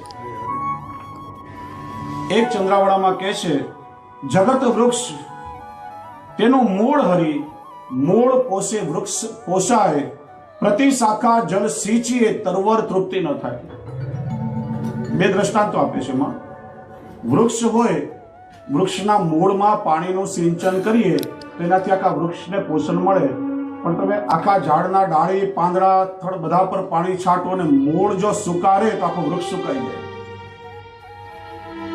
એમ શ્રી કૃષ્ણ એ મૂળ છે અને બધા જ દેવી દેવતાઓ એમની શાખા પ્રશાખાઓ છે. મૂળમાં સિંચન કરો તો એનાથી આખું વૃક્ષ તૃપ્ત થાય. ખાલી શાખા પ્રશાખાઓને તમે પોષણ આપો એનાથી મૂળ સુકાશે. બીજું ઉદાહરણ આપે છે, મુખ દ્વારા સૌ ઇન્દ્રિયો સંતોષે, ભોજન અંગે લેપ્યું કોઈને ન પોષે. ભૂખ લાગી હોય, માનો કેસર કેરી તમને બહુ ભાવતી હોય, કેરીની સિઝન ચાલતી હોય અને તપેલામાં કેસર કેરીનો રસ ભરીને હાથ પર એનું લેપન કરો, આમ ડોલ ભરીને તમે નાવ તો એનાથી તમને સંતોષ થશે ખરા? એમ કૃષ્ણ એ મૂળ છે અને એટલા માટે શ્રી મહાપ્રભુજીએ એ મૂળની પ્રાપ્તિ આપણને કરાવી છે, સર્વોપરી તત્વની પ્રાપ્તિ આપણને કરાવી છે. એ કૃષ્ણની સેવામાં બધાનો સમન્વય થઈ જાય છે, પછી કોઈની નોખી ઉપાસના કરવાની આવશ્યકતા રહેતી નથી. પછી મહાપ્રભુજી આજ્ઞા કરે છે, પ્રાકૃતા સકલા દેવા ગણિતાનંદ કમૃત પૂર્ણાનંદો હરિસ તસ્માત કૃષ્ણ એવ ગતે. બધા દેવી દેવતાઓ પ્રાકૃત એટલે પ્રકૃતિના આધીન છે. એમના જન્મ પણ થાય છે, મૃત્યુ પણ થાય છે, એમનો એક નિશ્ચિત કાળ હોય છે અને બધાનો આનંદ ગણી શકાય તેટલો છે. તૈત્તરીય ઉપનિષદના આનંદવલ્લી પ્રકરણમાં આ આનંદનું આખું એક ગણિત બતાવવામાં આવ્યું છે. મનુષ્યના અમુક આનંદ થાય, ત્યારે યક્ષનો એક આનંદ, યક્ષ મનુષ્યનો અમુક આનંદ થાય, ગંધર્વોનો આનંદ, એમના અમુક આનંદની સંખ્યા થાય. એનો એક ગણિત છે, ગણિતાનંદ કમૃત. કહે છે કે જ્યારે વેદની શ્રુતિઓ આનંદને ગણતા ગણતા અક્ષર બ્રહ્મના આનંદ સુધી આવી અને નેતિ નેતિ કહીને પુકારવા લાગી કે અક્ષર બ્રહ્મના આનંદ સુધી અમે પહોંચ્યા, પણ પરબ્રહ્મના આનંદને ગણવાનું અમારામાં સામર્થ્ય નથી. ન ઇતિ ન ઇતિ. એટલા માટે ભગવાન એ પૂર્ણાનંદ છે. પૂર્ણાનંદો હરિસ્તસ્વ. પૂર્ણ કોને કહેવાય? પૂર્ણમાંથી પૂર્ણ કાઢી લઈએ અને છતાં પણ શેષ રૂપે પૂર્ણ જ બચે, એમાંથી કઈ ઓછું થાય જ નહીં. એમ ભગવાનનો આનંદ અગણિત આનંદ છે, સર્વોપરી છે. અને એટલા માટે કૃષ્ણ તત્વ એટલું વિલક્ષણ છે. કૃષ્ણના નામમાં માધુર્ય છે, એની લીલાઓમાં માધુર્ય છે, એના સ્વરૂપમાં માધુર્ય છે. માયાવાદનું પ્રવર્તન કરવા અવતરિત થયેલા આદિગુરુ શંકરાચાર્યજી પણ કયા વગર રહી શક્યા નથી કે મધુરમ મધુરેભ્યોપી મંગલેભ્યોપી મંગલમ. આ જગતમાં મધુરમાં મધુર અને મંગલમાં મંગલ કોઈ તત્વ હોય તો એ કેવલ કૃષ્ણ છે. તેના માટે ઉપનિષદો કહે છે અણોરણ્યાન મહત્વ મહ્યાન, અણુમાં અણુ તત્વ પણ કૃષ્ણ છે અને મહાનમાં મહાન વિરાટ પણ કૃષ્ણ છે. ગોવિંદ કહો, ગોપાલ કહો, રાધેશ્યામ કહો, ઘનશ્યામ કહો, ગોવર્ધન ધારી કહો, કોઈ પણ નામ લો, પ્રત્યેક નામમાં માધુર્ય રહેલું છે. એના સ્વરૂપ વિશે કહેવાય છે કોટી કંદર્પ લાવણ્ય યુક્ત, કરોડો કામદેવ પણ જેના સ્વરૂપને જોઈને લજ્જિત થઈ જાય એવું એનું સ્વરૂપ માધુર્ય છે. અને લીલા માધુર્યને જો કોઈ પણ લીલા કરી રહ્યો, પણ એ પ્રત્યેક લીલાઓ મધુર પણ છે અને સાંકેતિક પણ છે. એ માં યશોદાજીના ખોળામાં ખેલી રહ્યા હોય કે કોઈ ગોપીના દોરડે બંધાઈ રહ્યા હોય, કદંબના વૃક્ષ પર પોતાનો એક ચરણ ટેકવીને વેણુ નાદ કરતા હોય કે કુરુક્ષેત્રના મેદાનમાં પંચજંગી શંખનો નાદ કરતા હોય, ગોપીઓનું ચીર હરણ કરતા હોય કે દ્રૌપદીના ચીર પૂરતા હોય, ગોપીઓ સાથે રાસ રમતા હોય કે અસુરોનો સંહાર કરતા હોય, કે ગાયો ચરાવી રહ્યા હોય કે ગોવર્ધન ધારણ કરતા હોય, પ્રત્યેક લીલામાં મધુરતા રહેલી છે અને લીલાઓ સાંકેતિક પણ છે. વન લીલામાં ભગવાને આ જગતને સમજાવ્યું કે આખી પ્રકૃતિ પ્રેમાસ્પદ છે. વૃક્ષ વનસ્પતિને તમે પ્રેમ કરો તો પ્રકૃતિના પુષ્કળ પ્રેમને પામશો. ભગવાને વનોનું સાંસ્કૃતિક મહત્વ વધાર્યું છે. તો ગોપ બાળકો સાથેની છાક લીલામાં ભગવાન સહનવ ગુણક્તુની ભાવના વ્યક્ત કરે છે. ચાલો આપણે દરેક કાર્ય સાથે મળીને કરીએ. સંગઠનમાં એક તાકાત રહેલી છે. સમાજમાં લોકો જ્યારે સંગઠિત થઈ જાય છે, એક થઈ જાય છે, ત્યારે એના વિકાસને કોઈ રોકી શકતું નથી. અરે સમાજમાં જ્યારે ભાગલા પડી જાય છે, સમાજમાં ટુકડાઓ થઈ જાય છે, ત્યારે એના વિનાશને કોઈ રોકી શકતું નથી. ભગવાને આખા વ્રજને સંગઠિત કર્યું છે. વ્રજના ગોવાળિયાઓને ક્યારે એવું લાગ્યું નથી કે કૃષ્ણ અમારા કરતા જુદો છે, કે અમારા કરતા નોખો છે, કે અમારો ભગવાન છે. કૃષ્ણ તો અમારો પોતાનો છે, અમારો મિત્ર છે, અમારો સખા છે. એટલી આત્મીયતા ભગવાને એમને આપી છે. અને એટલા માટે મથુરાના રાજા કંસને ભગવાને જ્યારે માર્યા ત્યારે કોઈએ કૃષ્ણનો વિરોધ કર્યો નથી. સમાજને સંગઠિત કરવાનું કાર્ય ભગવાને કર્યું છે. એ પોતાની લીલા દ્વારા ભગવાન બતાવે છે. તો નાગ દમન લીલામાં ભગવાન પ્રદૂષણ નિવારણનો સંકેત આપે છે કે જ્યારે જ્યારે સમાજમાં કોઈ પ્રકારનું પ્રદૂષણ થાય ત્યારે પ્રદૂષણને દૂર કરવું જોઈએ. પ્રદૂષણ રહિત સમાજ બનવો જોઈએ. ભગવાનને 56 ભોગ સહજ સુલભ હતો, પણ માખણ અને મિશ્રી એમને પ્રિય થયા છે. માખણ એ કોમળતાનું પ્રતીક છે અને મિશ્રી એ માધુર્યનું પ્રતીક છે. ભગવાન કહે છે કે મને મેળવવા માટે તમારું મન માખણ જેવું કોમળ અને તમારા સ્વભાવમાં મિશ્રીની જેમ મીઠાશ હોવી જોઈએ, તો તમારા માટે સહજ સુલભ થઈશ. વ્રજલીલામાં ભગવાને હીરા મોતીના આભૂષણો ધર્યા નથી, ગુંજાની માળા અને મોરનું પીછ મસ્તક પર ધારણ કર્યું છે, જે બધાને સહજ સુલભ થઈ જાય. અને પ્રભુના માધુર્યનો અનુભવ કરીને મહાપ્રભુ શ્રી વલ્લભાચાર્ય ચરણ પણ આજ્ઞા કરે છે, મધુરાધિપતે અખિલમ મધુરમ. અખિલ અને અનંત માધુર્યના કોઈ સ્વામી હોય તો એ કેવલ કૃષ્ણ છે. પ્રેમ અને માધુર્યને જો મૂર્તિમંત સ્વરૂપે સાકારિત થવું હોય તો એ કેવલ કૃષ્ણ સ્વરૂપે જ અવતરી શકે છે. એટલા માટે કૃષ્ણ એ પ્રેમ અને માધુર્યનો અવતાર માનવામાં આવે છે. અખિલ, અખંડ અને અનંત માધુર્યનો કોઈ સ્વામી હોય તો એ કૃષ્ણ છે.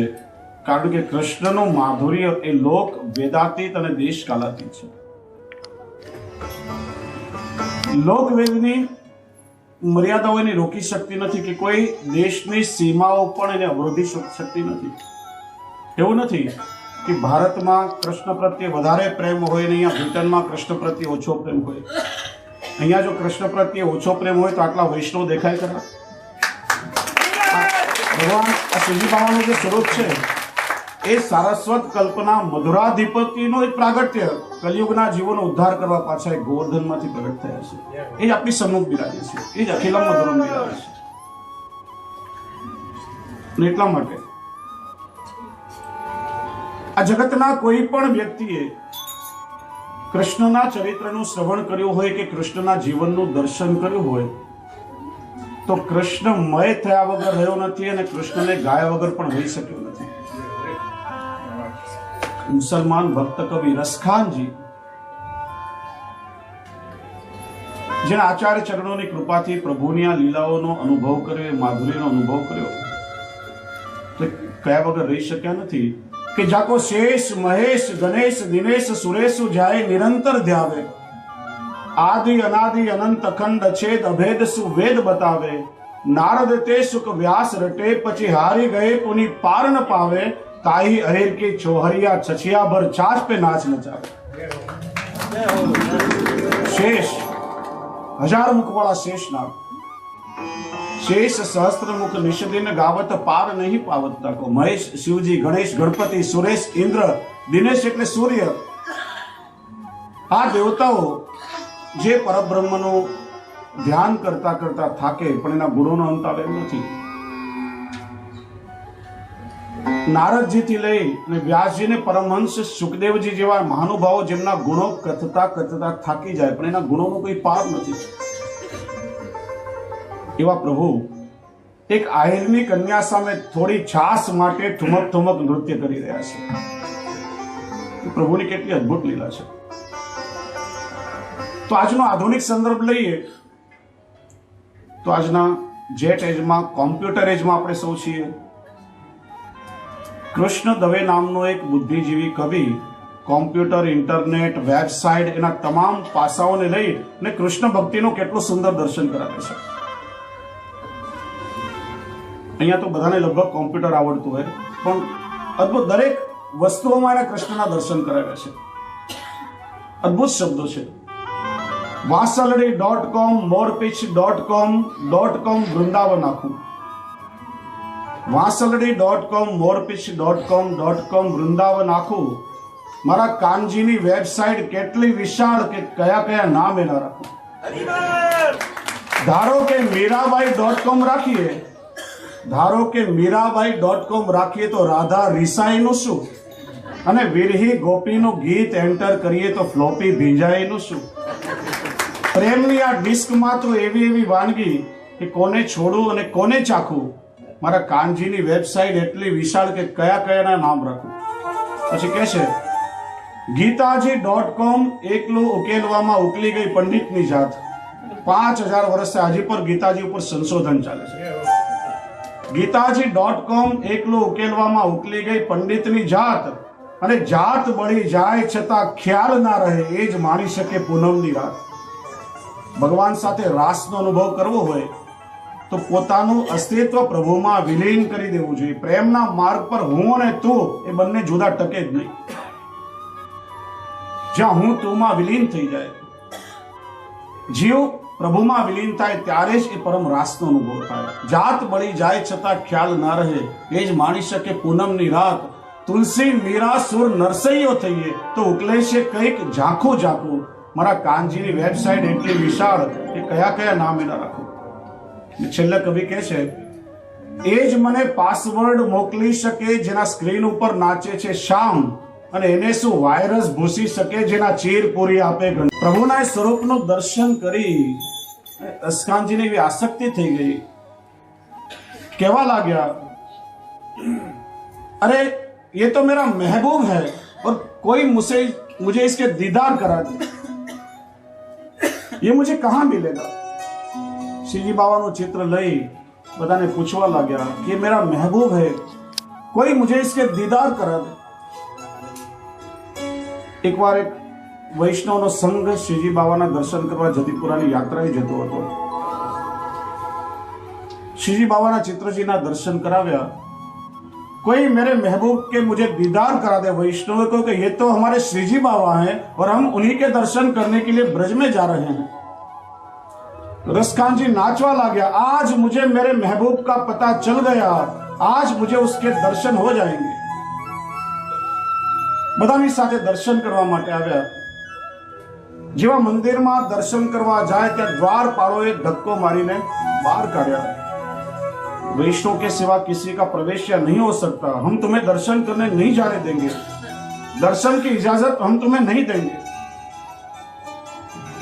બે ત્રણ વાર જવાનો પ્રયત્ન કર્યો, પણ પેલા છડીદાર ઝાપટિયાઓએ ધક્કો મારીને બહાર હડસેલ્યા. રસકાનજી એક ખૂણામાં બહાર બેસી ગયા, વિચારવા લાગ્યા કે આજે તો મારા પ્રેમની ખરી પરીક્ષા જોઉં. જેટલી તાલાવેલી મારા પ્રભુના દર્શનની મને છે, એટલી મારા પ્રભુને મને મળવાની તાલાવેલી છે કે નહીં. હવે તો જ્યાં સુધી દર્શન નહીં થાય ત્યાં સુધી અન્ન જલ નહીં લો. બીજો દિવસ થયો, આખો દિવસ બેસી રહ્યા. શ્રી ગુસાઈજી ગોકુલમાં રાત્રે પોઢી રહ્યા હતા. અહીંયા એવી ઘટના થઈ. રાત્રિના અચાનક શ્રીજી બાબા એવી લીલા કરી કે પેલા ચિત્રમાં શ્રીજી બાબાએ જે વસ્ત્ર આભરણ અને શૃંગાર ધારણ કર્યા હતા, શ્રીજી બાબાએ પોતાના શ્રીયસ્તથી પોતાના બધા શૃંગાર વડા કરી ને પેલા ચિત્ર જેવા આભરણ પોતે ધારણ કરી લીધા. જો ઘણીવાર વૈષ્ણવ પ્રશ્ન પૂછે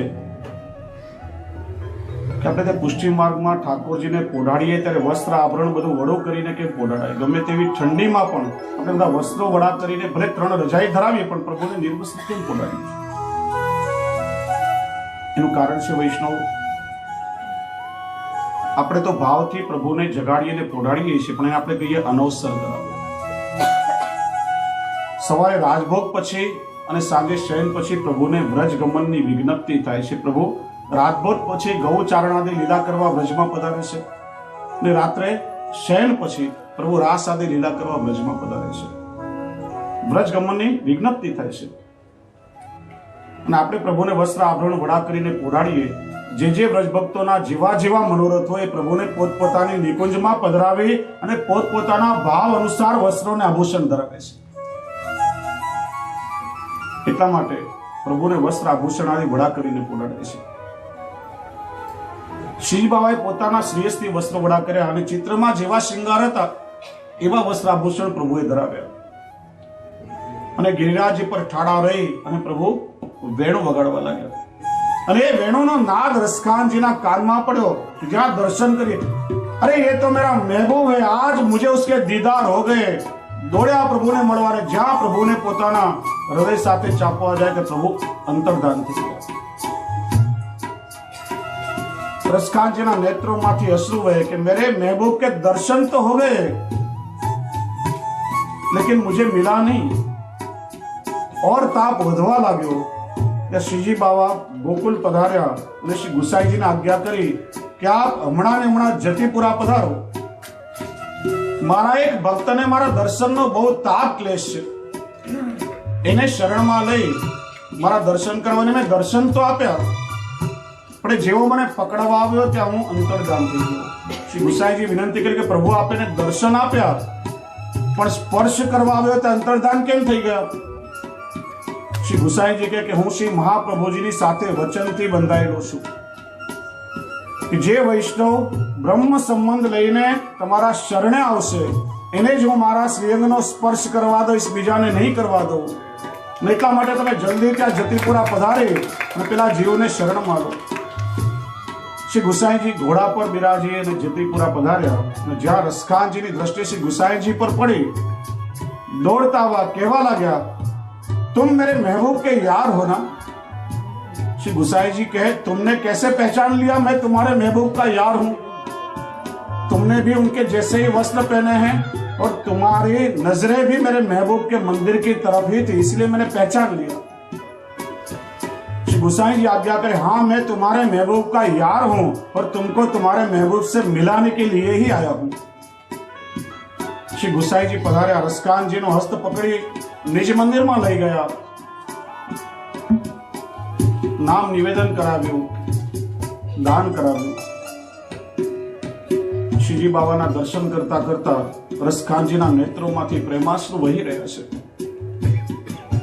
દર્શન કરીને હૃદય ભરાયું. જેવા પાછા વળવા જાય ત્યાં શ્રીજી બાબાએ હાથ પકડી લીધો. જાય છે ક્યાં? અત્યાર સુધી તો તું મારા દર્શન કરવા માટે તડપતો હતો, હવે શ્રી વલ્લભે તારો હાથ પકડીને મારા હાથમાં સોંપ્યો. હવે તું પ્રયત્ન કરીશ, હું તને જવા નહીં દઉં. ચાલ મેરે સાથ ખેલને કે લીએ. શ્રીજી બાબા કર્ષતિ આકર્ષતિ ઇતિ કૃષ્ણ. દર્શન કરતા સહેજમાં ચિત્તમાં આપણને આકર્ષણ થઈ જાય. એટલા માટે કૃષ્ણ સર્વોપરી તત્વ છે, પ્રેમ અને માધુર્યનો અવતાર છે. અને સર્વોપરી તત્વને શ્રી મહાપ્રભુજીએ સેવ્ય સ્વરૂપે આપણા મસ્તક ઉપર પધરાવ્યા છે. એટલા માટે પુષ્ટિ પુરુષોત્તમ પ્રભુ સર્વોપરી છે, એની સેવા કરો. વૈષ્ણવે ક્યારે અન્યાશ્રય ન કરો.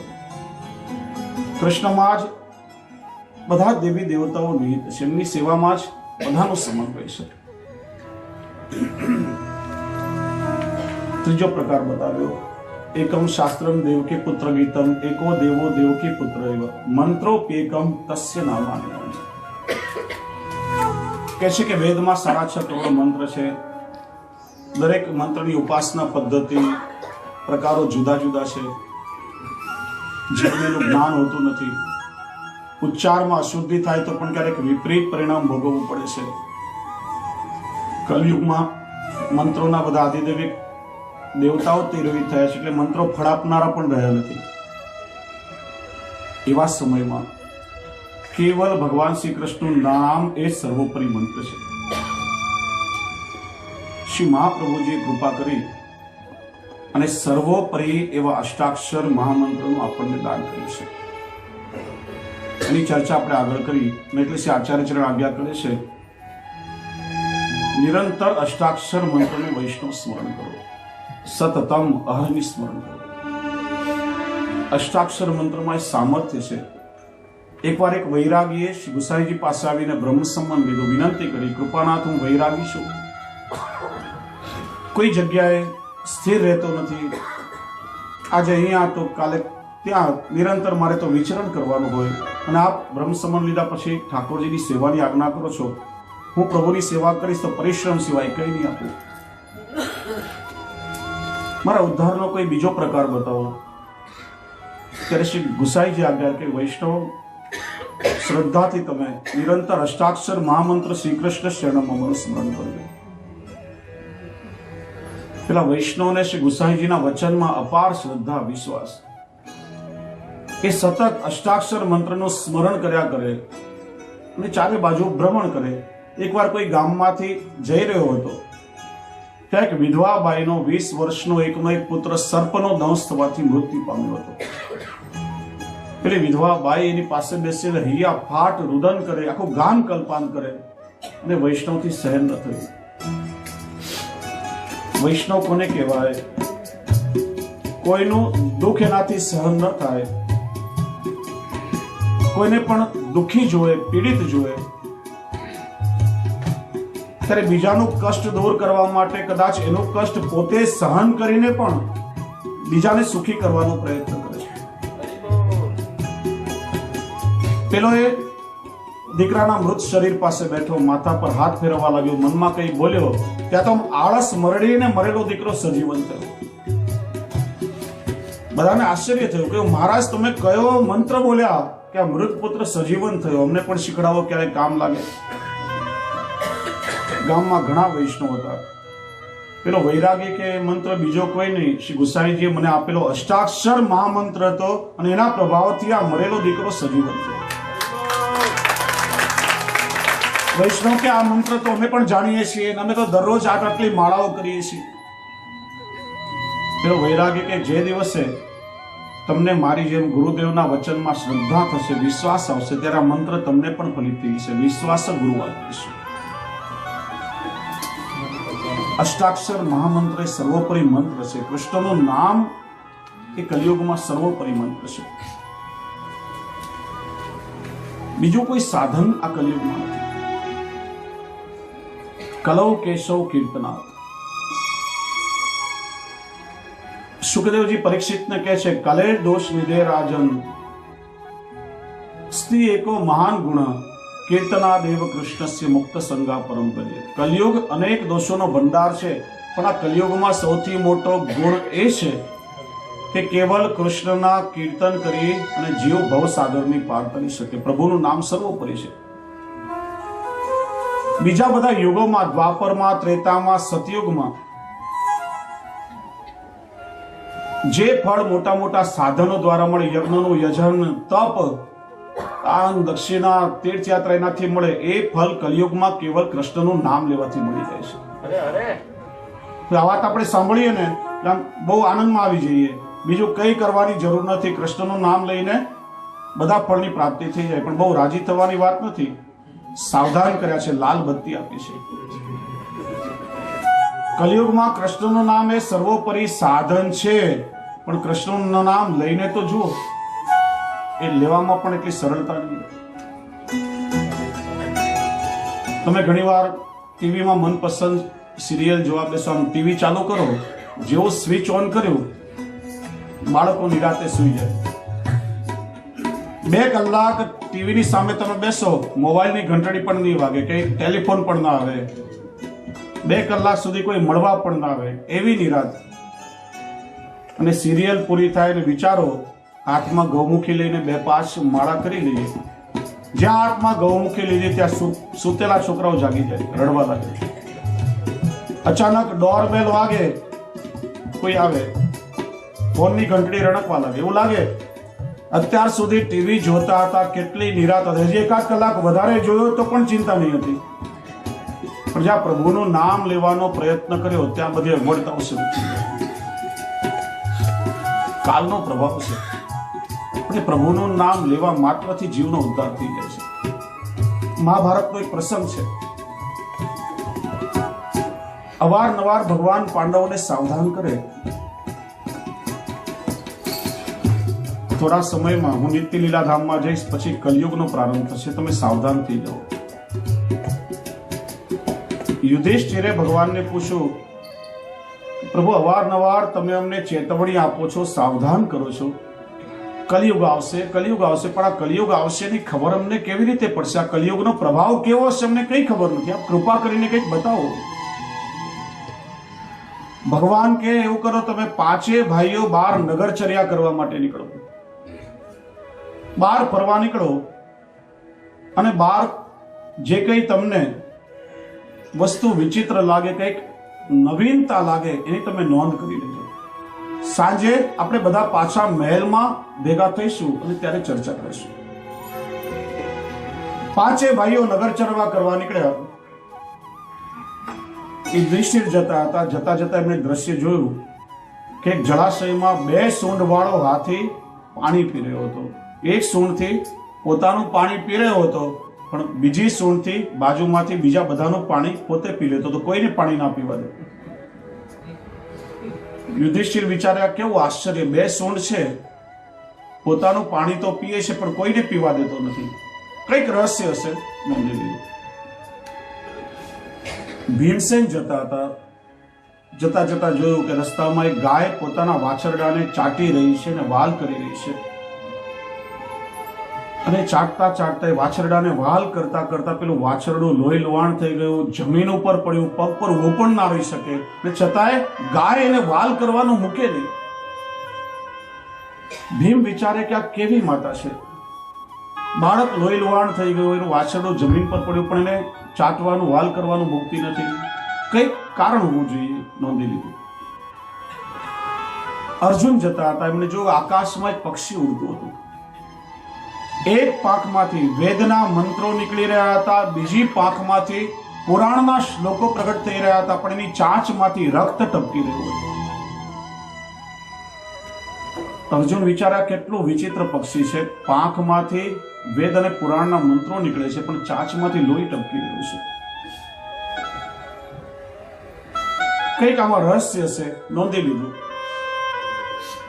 સહદેવે જોયું કે જમીન પર બાજુમાં 7 કુવાઓ હતા. 5 કુવાઓમાં પાણી છલોછલ ભરેલું હતું. એક કુવો અડધો ભરેલો હતો અને એક કુવો સાવ સૂકો તળિયું દેખાય, એક ટીપોય પાણી નહીં. વિચાર્યા, કેવું આશ્ચર્ય, એક જ સપાટી પર બાજુમાં 7 કુવાઓ છે, 7માં પાણી સમાન એક સરખું હોવું જોઈએ. 5 છલકાય છે, એકમાં અડધો છે ને એક સાવ સુકાયેલો. કંઈક આનું કારણ છે, નોંધી લીધું. ને છેલ્લે નકુલે જતા જતા જોયું પહાડ પરથી એક બહુ મોટી પ્રચંડ શિલા વેગથી ગબડી રહી હતી. પડતા પડતા રસ્તામાં નાના મોટા મકાન, ઝૂંપડા, વૃક્ષ, છોડ જે આવે એ બધાનો કચરઘાણ કાઢી, બધાનો ભૂક્કો કરી પ્રચંડ વેગથી પડી રહી હતી. પડતા પડતા એ ઘાસના તણખલાની સામે આવીને અટકી ગઈ. તો વિચારે આટલી મોટી શિલા એના રસ્તામાં જે આવ્યું એ બધાનો ભૂક્કો કરી નાખ્યો અને ઘાસના તણખલા સામે અટકી ગઈ. આ પાંચે ભાઈઓ નગરચર્યા કરી અને સાંજે મહેલમાં આવ્યા, કૃષ્ણને મળ્યા, દરેકે પોતપોતાની વાત કહી. યુધિષ્ઠિર કે મોટા ભાઈ, મેં દ્રશ્ય જોયું, 2 સૂંઢ વાળો હાથી તળાવમાં પાણી પી રહ્યો હતો. એક સૂંઢથી પોતાનું પાણી પીએ અને બીજી સૂંઢથી બીજા બધાનું પાણી પી જતું હતું. એ શું? ભગવાન કે આ બધા કલિયુગના રાજનેતાઓ પોતાના અધિકારનું તો ખાશે, પણ સમાજમાં બીજા બધાના અધિકારનું ખાઈ લેશે, બીજા કોઈને ખાવા નહીં. ભીમસેન કે મેં ગાય જોઈ, પોતાના વાછરડાને વાલ કરી રહી હતી, ચાટી રહી હતી. એ વાલ કરતા કરતા વાછરડું લોહીલવાણ થયું, જમીન પર પડ્યું, પગ પર પણ ઊભું ના આવી શકે, પણ ગાયને વાલ કરવાનું મૂકે નહીં. ભગવાન કે આ બધા કલિયુગના માતા પિતાઓ પોતાના સંતાનોને અકારણ એટલું બધું વહાલ કરશે, એમની દરેક ઈચ્છાઓ પૂરી કરશે, જીદ પૂરી કરશે. પોતાના બાળકો કંઈક ખોટું કામ કરીને આવ્યા હશે તો એનો ઠપકો આપવાને બદલે ઉલટા એમને છાવરશે.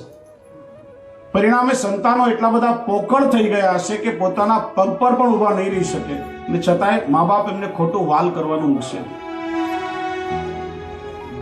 અર્જુને કહ્યું, એ દ્રશ્ય જોયું કે પક્ષી ઉડી રહ્યું હતું, પાંખોમાંથી વેદ અને પુરાણના મંત્રો નીકળી રહ્યા હતા અને ચાંચમાંથી રક્ત ટપકી રહ્યું હતું. ભગવાને કહ્યું, બધા કલિયુગના બુદ્ધિજીવીઓ, ડોક્ટરો, એન્જિનિયરો, વકીલો, ધર્મના ઉપદેશકો એ પોતાના જ્ઞાનનો ઉપયોગ સમાજનું લોહી ચૂસવામાં કરશે. સહદેવે કહ્યું કે ભગવાન, મેં જોયું રસ્તામાં 7 કુવાઓ બાજુમાં હતા, 5માં પાણી છલકાઈ રહ્યું હતું, એક અડધો સુકાઈ રહ્યો, એક સાવ ખાલી કમ. ભગવાન કે આ કલિયુગની સમાજ વ્યવસ્થા, જેની પાસે સંપત્તિ, ધન હશે, એટલું બધું કે ઉભરાતું હશે ને ક્યાં ખર્ચ કરવો એની ચિંતા હશે. એક વર્ગ એવો હશે કે પરિશ્રમ કરી અને પોતાની આજીવિકા રળી લેતો હશે. તે સમાજમાં એક વર્ગ એવો હશે કે સવારે જમે તો રાત્રે ઘરમાં શું રંધાશે એની પણ એની ચિંતા હશે. આવી અસામાન્ય સમાજ વ્યવસ્થા કલિયુગમાં ઊભી થશે. છેલ્લે નકુલે કહ્યું, પ્રભુ, મેં જોયું કે પહાડ પરથી એક પ્રચંડ શિલા વેગથી ગબડી રહી હતી અને રસ્તામાં નાના મોટા મકાન, ઝૂંપડા, ઝાડો જે આવે બધાને કચરઘાણ કરી અને તણખલા સામે ઊભી રહી ગઈ. ભગવાન કે પહાડ પરથી એ પ્રચંડ શિલા ગબડી રહી હતી. એ હતો કલિયુગનો કાલનો પ્રવાહ. આ કાલનો પ્રવાહ કોઈનાથી અટકી ન શકે. એના માર્ગમાં જે કંઈ આવે એ બધાને ખેંચીને તાણી જાય, પણ પેલા ઘાસના તણખલાની સામે આવીને ઊભી રહી ગઈ. એ ઘાસનું તણખલું તો થઈ જઈએ, કથા તો ગમે ત્યારે સાંભળશે. પણ પરીક્ષિત ધીર ગંભીર પુરુષ હતા. વિવેકથી ગુરુને વિનંતી કરી, ગુરુવર્ય આપ કૃપા કરીને બતાવો કે આ બંને અમૃતનું પાન કરવાથી શું શું લાભ મળે. સુખદેવજીએ કહ્યું, રાજન, સ્વર્ગના અમૃતનું પાન કરીશ તો એટલો ફાયદો થશે કે તારું શરીર અમર બની જશે, પણ એનાથી બીજો કોઈ આધ્યાત્મિક લાભ તને નહીં મળે. સ્વર્ગના અમૃતનું પાન કરવા છતાં જીવના સ્વભાવગત દોષોમાં કોઈ પરિવર્તન આવતું નથી. રાહુને ભગવાને માર્યો, એનો શિરચ્છેદ કર્યો, પણ મર્યો નહીં, કેમ કે એને પેલા અમૃત પી લીધું હતું. પણ રાહુના સ્વભાવમાં રહેલું અસુરત્વ તો એમનું એમ જ રહ્યું છે. અમૃતનું પાન કરવા છતાં ઇન્દ્ર જેવા દેવોને પણ કામ, ક્રોધ, લોભ જેવા દુર્ગુણો સતાવી રાખે છે. જ્યારે રાજન, આ સત્સંગની, આ કથામૃતની તો વાત જ ન્યારી છે. તારા શરીરને ભલે અમર નહીં બનાવે, પણ તને જીવાત્માના અમરથી સ્વરૂપનું જ્ઞાન કરાવશે. તારી અંદર રહેલા કામ, ક્રોધ, લોભ રૂપી દુષ્કંટકોને મૂળમાંથી ઉખાડીને બહાર ફેંકશે. સ્વર્ગનું અમૃત તને દીર્ઘ જીવન આપશે અને આ કથામૃત તને દિવ્ય જીવન આપશે. આમ તો પૃથ્વી પર અમૃતનું એક ટીપું પણ મળવું દુર્લભ છે, પણ આ તો અમૃતની સરિતા છે. શ્રવણ અને કીર્તન એ બેના કિનારા છે. કોઈ નદીમાં પૂર આવે ત્યારે કિનારે રહેલા વૃક્ષો કંટકા મૂળમાંથી ઉખડીને બહાર ફેંકાય, એમાં કથામૃતની સરિતામાં જ્યારે જ્યારે પૂર આવે ત્યારે વક્તા અને શ્રોતાની અંદર રહેલા બધા જ દુર્ગુણો રૂપી દુષ્કંટકો મૂળમાંથી ઉખડીને બહાર ફેંકાય. જ્યારે જ્યારે આ કથામૃતનું પાન કરવાનો અવસર મળે ત્યારે ક્ષણ માત્રનો વિલંબ કર્યા વગર જીવાત્માનું પાન કરવા તત્પર રહેવું જોઈએ. ગુરુના મુખથી કથામૃતનું રહસ્ય જાણ્યા પછી પરીક્ષિતે સ્વર્ગના અમૃતનો ત્યાગ કર્યો અને કથામૃતનું પાન કરવાનો સ્વીકાર કર્યો. અને સ્વર્ગના દેવતાઓ કે જેમને હીરો અને કાચના ટુકડા વચ્ચેનો તફાવત પણ ખબર નથી, એમને અનધિકારી જાણી અને સુખદેવજી એમને કથામૃતનું પાન કરાવ્યું નથી. અભક્તા તાંસ વિજ્ઞાય ન દદૌસ કથામૃતમ. અભક્ત જાણીને એમને પણ આ કથામૃતની પ્રાપ્તિ થઈ નથી. અને એટલા માટે સ્વર્ગના દેવતાઓ સ્વર્ગમાં બેઠા બેઠા પ્રભુને વિનંતી કરે છે, હે પ્રભુ, અમારા કોઈ જન્મોના પુણ્ય કર્મોનો ઉદય થાય તો અમને ભારતની ભૂમિમાં વૈષ્ણવ કુળમાં અવતાર આપજો કે જેનાથી તમારી સેવા અને તમારી કથા શ્રવણ કરવાનું સૌભાગ્ય અમને. એ સૌભાગ્ય ભગવત કૃપાથી આપણને મળ્યું છે. કલિયુગમાં કૃષ્ણનું નામ એ પ્રભુની પ્રાપ્તિ કરાવનારું શાશ્વત સાધન છે. અને એટલા માટે મંત્રોપ્યેકમ તસ્ય નામાર્યમ. ને ચોથું કહ્યું કર્મોપ્યેકસ તસ્ય દેવસ્ય સેવા. આગળ આપણે ચર્ચા કરી કે જે કોઈ કર્મ આપણે કરીએ છીએ, કર્મ આપણને બંધનમાં બાંધે છે અને એ કર્મ પ્રમાણે ફળ ભોગવવું પડે છે. ઘણી વાર એવું હોય, કોઈ કર્મ કરવા માટે એ કર્મની સમજણ પણ હોવી જોઈએ, એ કર્મનું જ્ઞાન પણ હોવું જોઈએ. આમ તો જ્ઞાન, કર્મ અને ભક્તિ ત્રણેય એકબીજાના પૂરક છે. માનો તમારે પેડો બનાવવાનો હોય તો સૌથી પહેલા દૂધમાંથી માવો કેવી રીતે બનાવવો, કેટલું બોરું ખાંડ એમાં પધરાવી, કઈ રીતે પેડા વડાઈનું જ્ઞાન સૌથી પહેલા હોવું જોઈએ. અને સમજણ ન હોય અને પેડા બનાવવાનો પ્રયત્ન કરો, રબડ જેવું બીજું કંઈક બની જાય. પેલા જ્ઞાન હોય, પછી ને તમે કર્મમાં પ્રેક્ટિસમાં મૂકો. પેડા બનાવો ને એમાંથી પેડા તૈયાર થાય. કર્મ અને બન્યા પછી ઠાકોરજીને ભોગ ધરીને પ્રેમથી એ મહાપ્રસાદનો આનંદ માણો, એનું નામ છે ભક્તિ. ત્રણેય બીજાના પૂરક છે. કે છે પ્રભુની ભક્તિ એને કોઈ અવલંબનની આવશ્યકતા નથી, એ સ્વતંત્ર તત્વ છે. કર્મ માર્ગનો સિદ્ધાંત કે છે કે કર્મ કરવા માટે કર્મની સાચી સમજણ હોય, એ અનુસાર કર્મ થાય, ત્યારે કર્મમાં પૂર્ણતા આવે, ત્યારે એનું યોગ્ય ફળ મળે. માનો કે આપણે કોઈ સારું કર્મ કરવા માંગતા હોઈએ પણ એ કર્મની સમજણ ન હોય ને અજાણતા એમાં જરા જેટલી ભૂલ થાય તો પણ એ કર્મનું વિપરીત પરિણામ ભોગવવું પડે છે.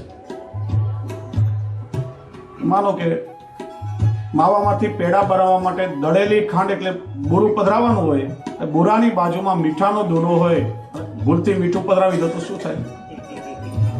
પરિણામ તો વિપરીત જ આવે. કોઈ બીમાર માણસ દવા પીતો હોય, દવાની બાજુમાં પોઈઝનની શીશી હોય, વાંચતા ના આવડે, ભૂલથી પોઈઝન પીવાઈ જાય તો શું થાય? પરિણામ ભોગવવું પડે. એમ સારું કર્મ કરવા માંગતા હોઈએ પણ જરા જેટલી ભૂલ પણ કર્મમાં વિપરીત પરિણામ લાવી શકે છે. ભાગવતજીમાં કથા આવે છે,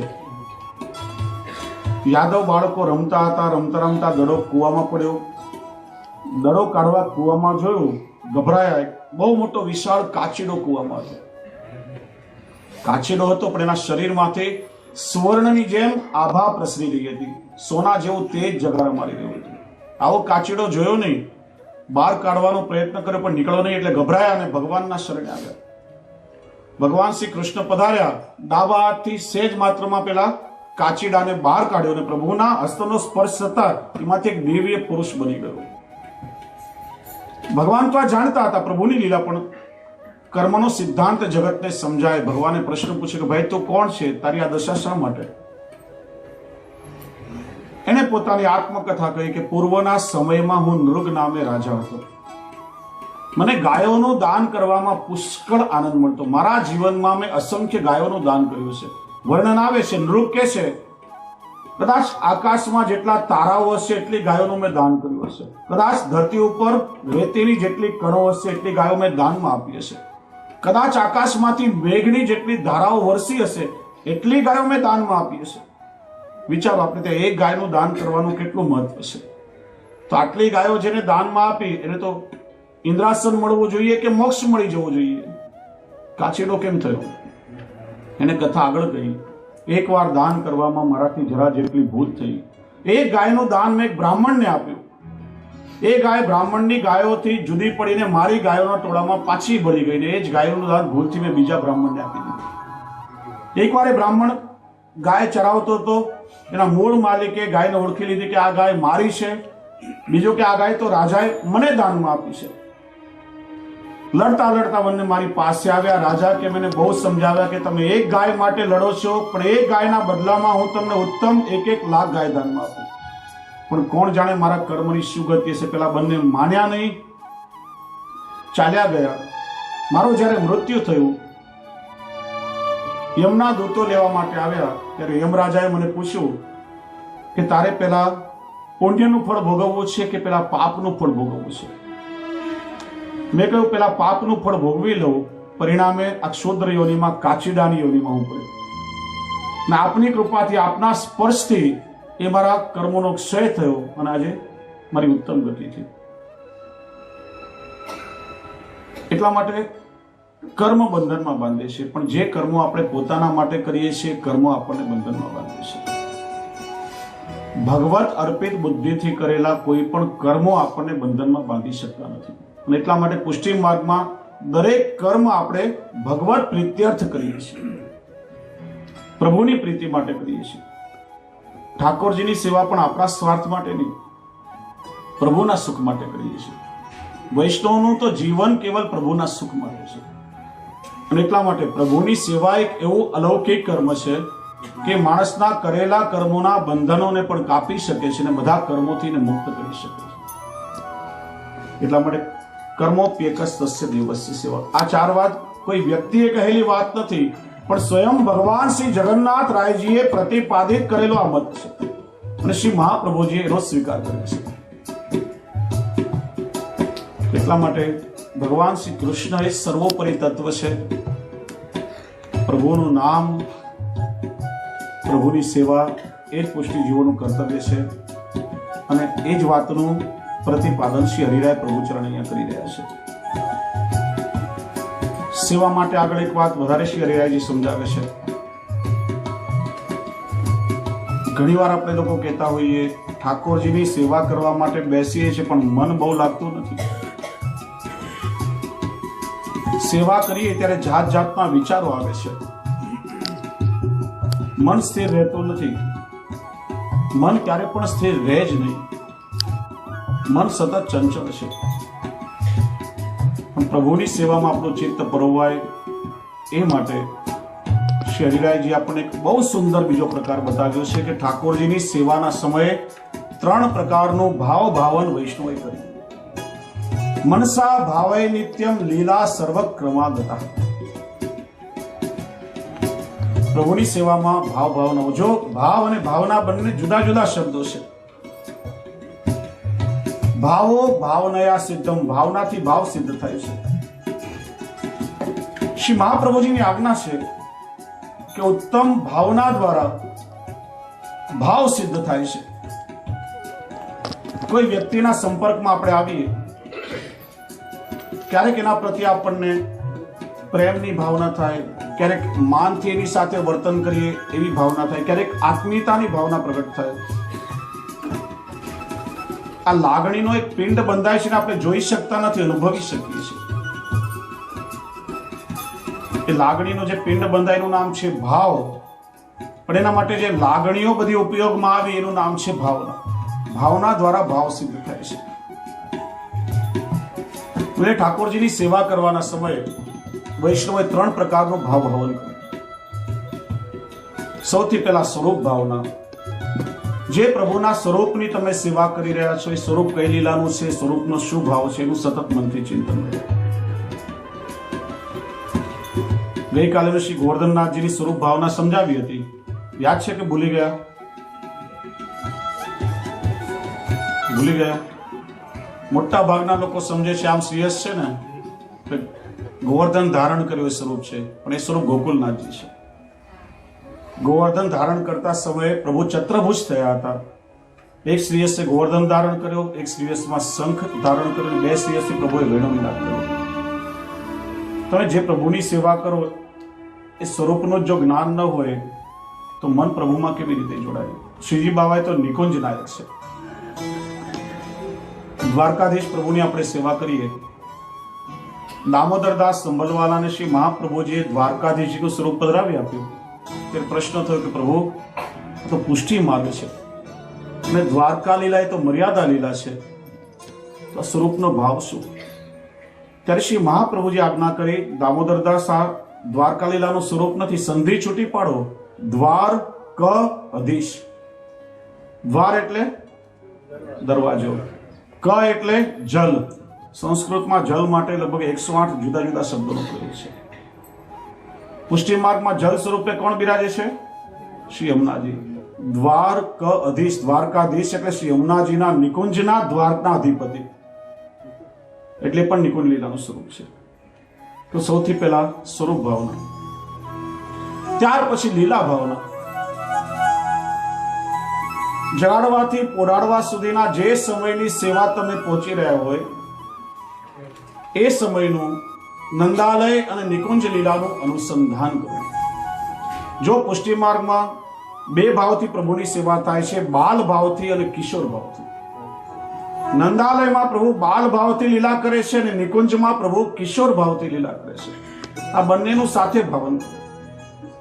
સવારે આમ ચપટી વગાડીને ઠાકોરજીને જગાડીએ, પણ મનમાં એ વખતે ભાવના કરવી કે ખીરકમાંથી ગાયોના ધણ આવી રહ્યા છે અને ગાયોના ગળાના ઘંટડીના રણકારથી પ્રભુ નંદાલયમાં જાગે છે. એ માટે આપણે ઘંટાનાદ કરીએ છીએ.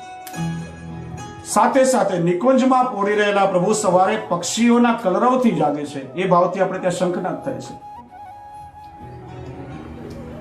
શિંગારનો સમય થાય તો સ્વામીજી પ્રભુને શિંગાર ધરાવી રહ્યા છે. રાજભોગના સમયમાં જુદા જુદા વ્રજભક્તો પોતાના ભાવ અનુસાર સામગ્રી સિદ્ધ કરીને પ્રભુને રોગાવે છે. અનવસરના સમયમાં પ્રભુ ગૌચારણ કરી રહ્યા છે. ઉત્થાપનના સમયે પુલિંદીનીઓ લીલોમયો કંદમૂળ સિદ્ધ કરી અને પ્રભુને સામગ્રી રોગાવે છે, ભાવથી ઉત્થાપન ભોગાવે છે. સાંજે પ્રભુ ગૌચારણ કરીને પધારી રહ્યા હોય ત્યારે પોતાના કનૈયાને કોઈની નજર ન લાગે એટલા માટે મૈયા દ્વાર પર ઠાડા રહીને કૃષ્ણ બલરામની સંધ્યા આરતી ઉતારે છે. જુઓ, મર્યાદા માર્ગમાં આરતી થાય છે એ ચક્રોના શુદ્ધિકરણ માટે, ત્યારે પુષ્ટિ માર્ગમાં આરતીનો ભાવ જુદો છે. બાલ ભાવની સેવા છે. પ્રભુને નજર ન લાગે, કોઈની દ્રષ્ટિથી નજર લાગે એ માટે આરતી દ્વારા આપણે પ્રભુની નજર ઉતારીએ છીએ. અને માટે આરતી આમ બે બાજુ નહીં પણ આમ ક્લોક વાઇઝ આ રીતે ધીરે ધીરે ઠાકોરજીની આરતી થાય. મર્યાદા માર્ગમાં આરતીની આસ્કા લેવાનો પ્રકાર છે, પુષ્ટિ માર્ગમાં નથી. મર્યાદા માર્ગમાં ચક્રોના શુદ્ધિકરણ છે એટલા માટે, પણ આપણે ત્યાં આરતીનો બીજો એક અર્થ થાય. આરતી એટલે હૃદયનો તાપ ક્લેશ. જેમ આરતીની જ્યોત સતત પ્રજ્વલિત રહે એમ પ્રભુની પ્રાપ્તિ માટે આપણા હૃદયમાં તાપ ક્લેશ એ સતત પ્રજ્વલિત રહેવો જોઈએ. એનો જો શમન થઈ જાય તો પ્રભુ ક્યાંથી મળે?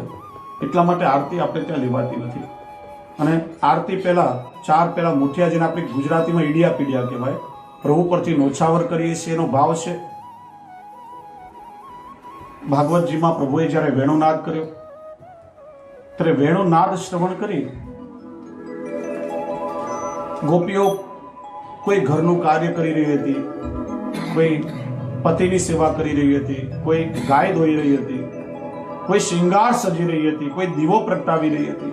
પોતપોતાનું કામ છોડી પ્રભુને મળવા એ દિશામાં દોડી કે જ્યાંથી વેણુના સ્વર આવી રહ્યા હતા.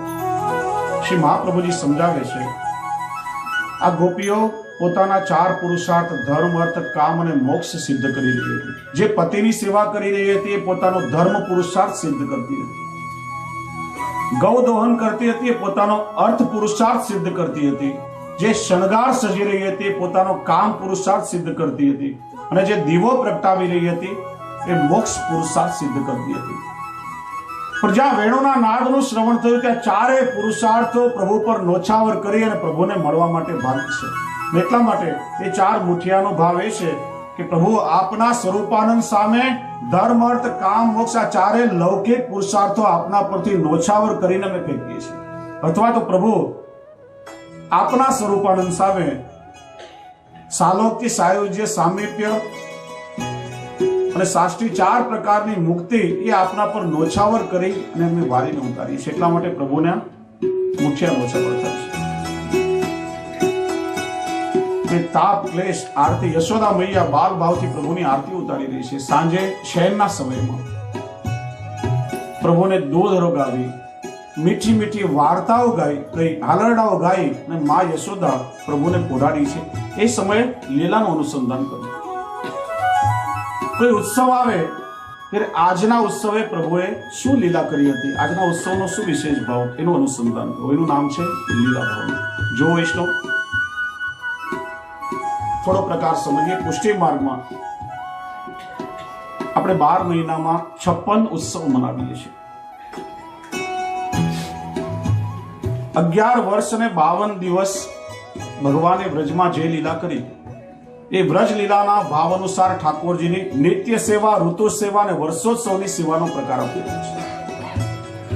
જગાડવાથી પોડાડવા સુધીની નિત્ય સેવા, ઋતુ અનુસાર ઠંડી ગરમી લાગે ત્યારે ઠાકોરજીની સેવાની પ્રણાલિકા અને સામગ્રીમાં પરિવર્તન આવે છે, ઋતુ સેવા. વર્ષોત્સવની સેવા અન્નકૂટ હોય તે દિવસે પ્રભુએ ઇન્દ્રમાન ભંગ લીલા કરી, વ્રજવાસીઓએ પ્રભુને અન્નકૂટ આરોગ આપ્યો.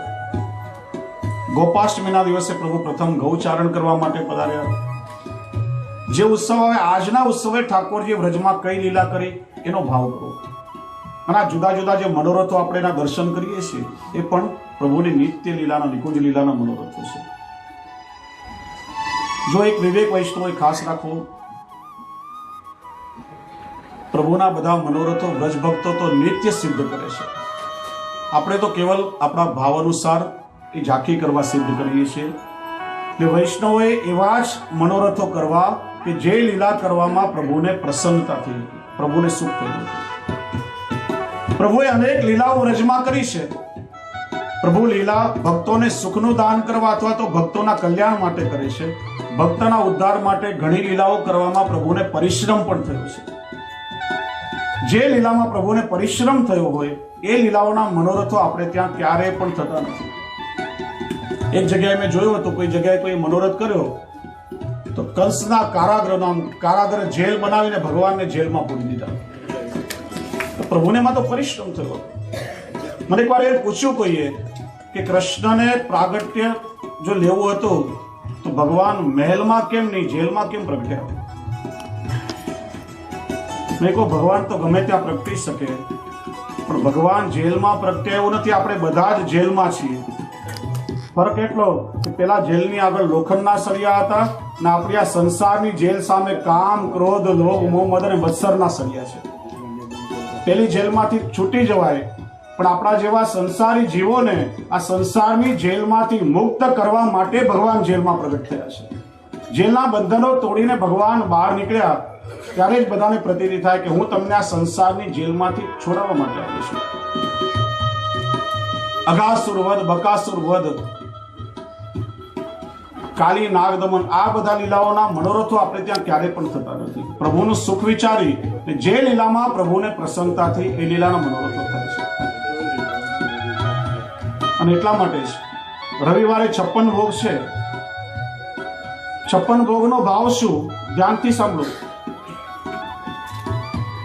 પહેલી વાત તો એ કે 12 મહિનામાં 56 ઉત્સવો છે. આપણે ત્યાં ઉત્સવો કે મનોરથોમાં કેવલ મનોરથો સૂકા થતા નથી, પણ જે ભાવથી મનોરથ કરીએ પ્રભુને તો પરિશ્રમ થાય છે. એ પરિશ્રમ નિવારણ માટે એ ભાવની સામગ્રી આપણે પ્રભુને રોગાવીએ છીએ. લૌકિક સંસારમાં રચ્યા પચ્યા રહેવાથી ક્યારેક સામગ્રી રોગાવવામાં એ ચૂક થઈ જાય, ન્યૂનતા રહી હોય તો 56 ભોગ દ્વારા 12 મહિનાના 56 ઉત્સવોના વિવિધ ભાવની સામગ્રી આપણે ઠાકોરજીને રોગાવીએ છીએ. મને આ ક્વેશ્ચન અમેરિકામાં કોઈએ પૂછ્યો, 56 ભોગ એટલે 56 સ્વીટ્સ? સામગ્રી સાથે સંખ્યાને મતલબ નથી, એના જુદા જુદા ભાવ છે. બીજો ભાવ એ કે વ્રજ છે 8, 16 અને 32 પાખડીનું 56 દલ કમલાકાર વ્રજ છે, અને વ્રજના દરેક દલમાંથી આ વ્રજ કમલનો મનોરથ થશે, એ જ એનો ભાવ છે. જુદા જુદા 56 પ્રકારના વ્રજ ભક્તોએ પોતાના ભાવરૂપ પરોગાવેલી પ્રભુની સામગ્રી. એનો આધિભૌતિક ભાવ એ છે કે જીવાત્માની 84 લાખ યોની, છેલ્લું માણસનું શરીર કર્મ પ્રધાન છે. એમાંથી માણસ બંધનમાં બંધાઈ પણ શકે અને ભવ બંધનમાંથી છૂટી પણ શકે. માણસની યોની બાદ કરો તો બાકી કેટલી રહે? 83,99,999. 83, 8 ને 3 11, 9 5 45, 45 ને 11 56.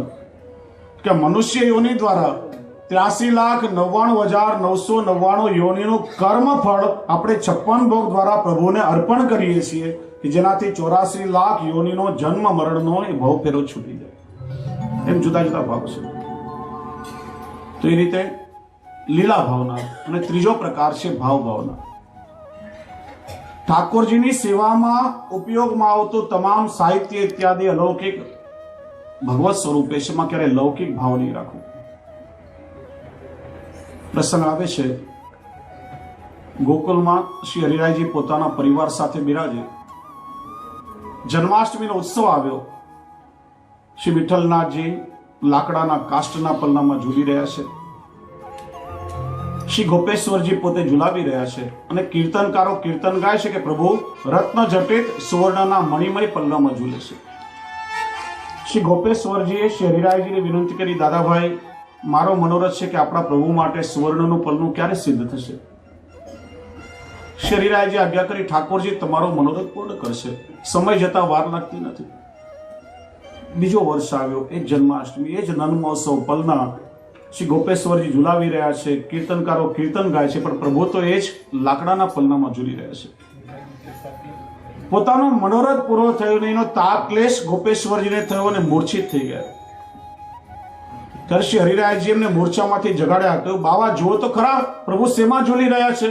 શ્રી ગોપેશ્વરજીએ દર્શન કર્યા તો ઠાકોરજી રત્ન જડિત સુવર્ણના મણિમય પલ્લામાં ઝૂલી રહ્યા છે અને પોતે એમને ઝુલાવી રહ્યા છે. જે કઈ સાધન સામગ્રી પ્રાપ્ત થાય એના દ્વારા સેવા, પણ એમાં ભાવ આપણો અલૌકિક વ્રજ ભક્તોના ભાવથી દરેક લીલા સામગ્રી છે, અને અલૌકિક ભાવ વિચારો. ઠાકોરજીનું મંદિર, જ્યાં ગાદી પર ઠાકોરજી બિરાજે છે, એ ગાદી યશોદાજીના ગોદનો ભાવ છે. ત્યાં યશોદોત્સંગ લાલિત સ્વરૂપે ઠાકોરજી યશોદાજીની ગોદમાં બિરાજે છે, અને નિકુંજ લીલામાં એ સ્વામીજીની ગોદ છે. સૈયા મંદિર એ સ્વામીજીના નેત્રો છે, અને સૈયા મંદિરના દ્વારે સ્વામીજીની પલક. એવો ભાવ જો મનમાં હોય તો ઘણીવાર આમ ભડાક કરતો દરવાજો બંધ કરી દઈએ, રીતમાં ને પ્રીતમાં આપોઆપ પરિવર્તન આવી જાય. ઠાકોરજીને આપણે શિંગાર કરી વેણુજી ધરાવીને દર્પણ બતાવીએ છીએ. દર્પણ એ સ્વામીજીનું હૃદય છે. સ્વામીજીના હૃદય કમળમાં ઠાકોરજી પોતાના પ્રતિબિંબને નિરખે છે.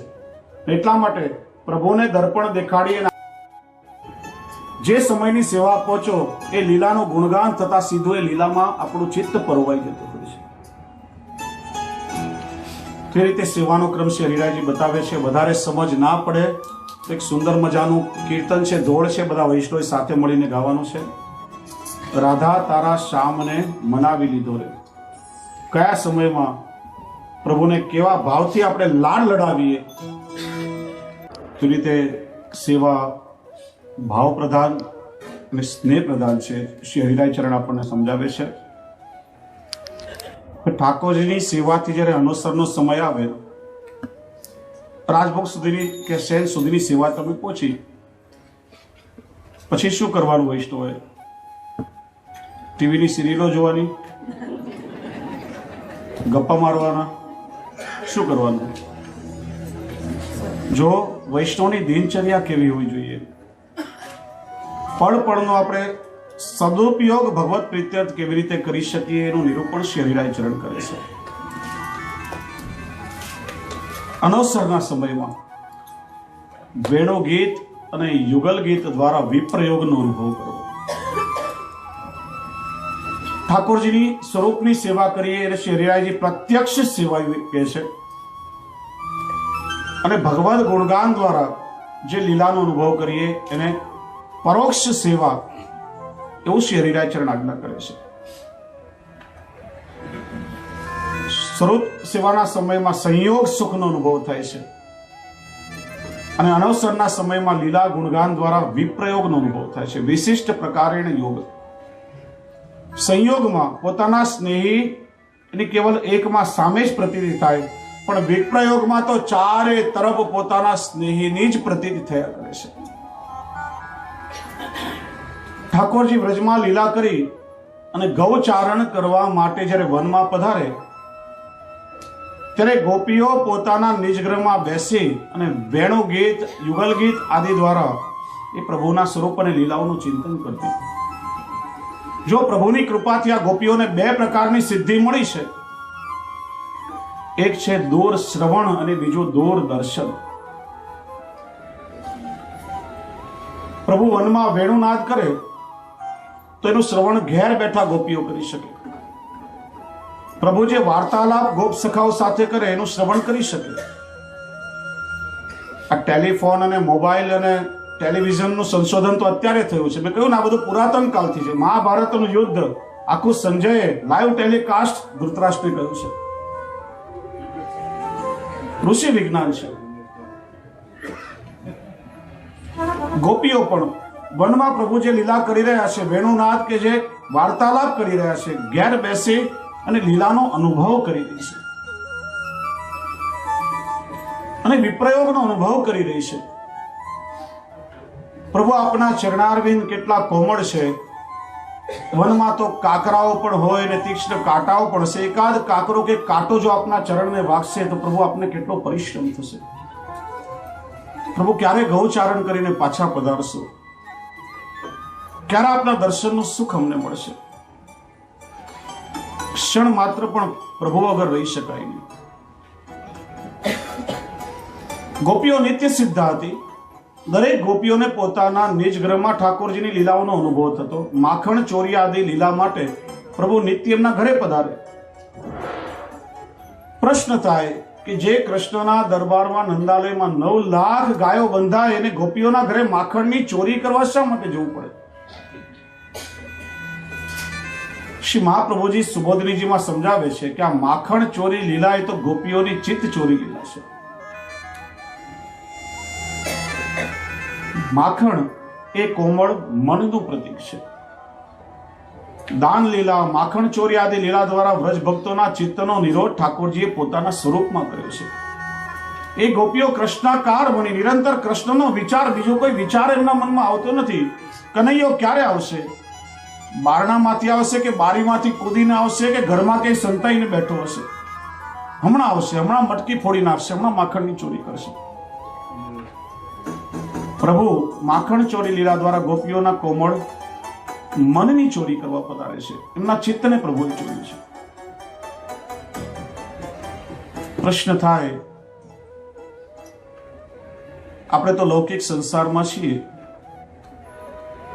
અને પ્રભુ કૃપા કરીને ગોપીઓના ચિત્તની ચોરી કરવા માટે, મનરૂપી માખણની ચોરી કરવા માટે જ્યારે ઘરે પધારે છે તો ગોપીઓ પ્રભુને ના શા માટે કહે છે?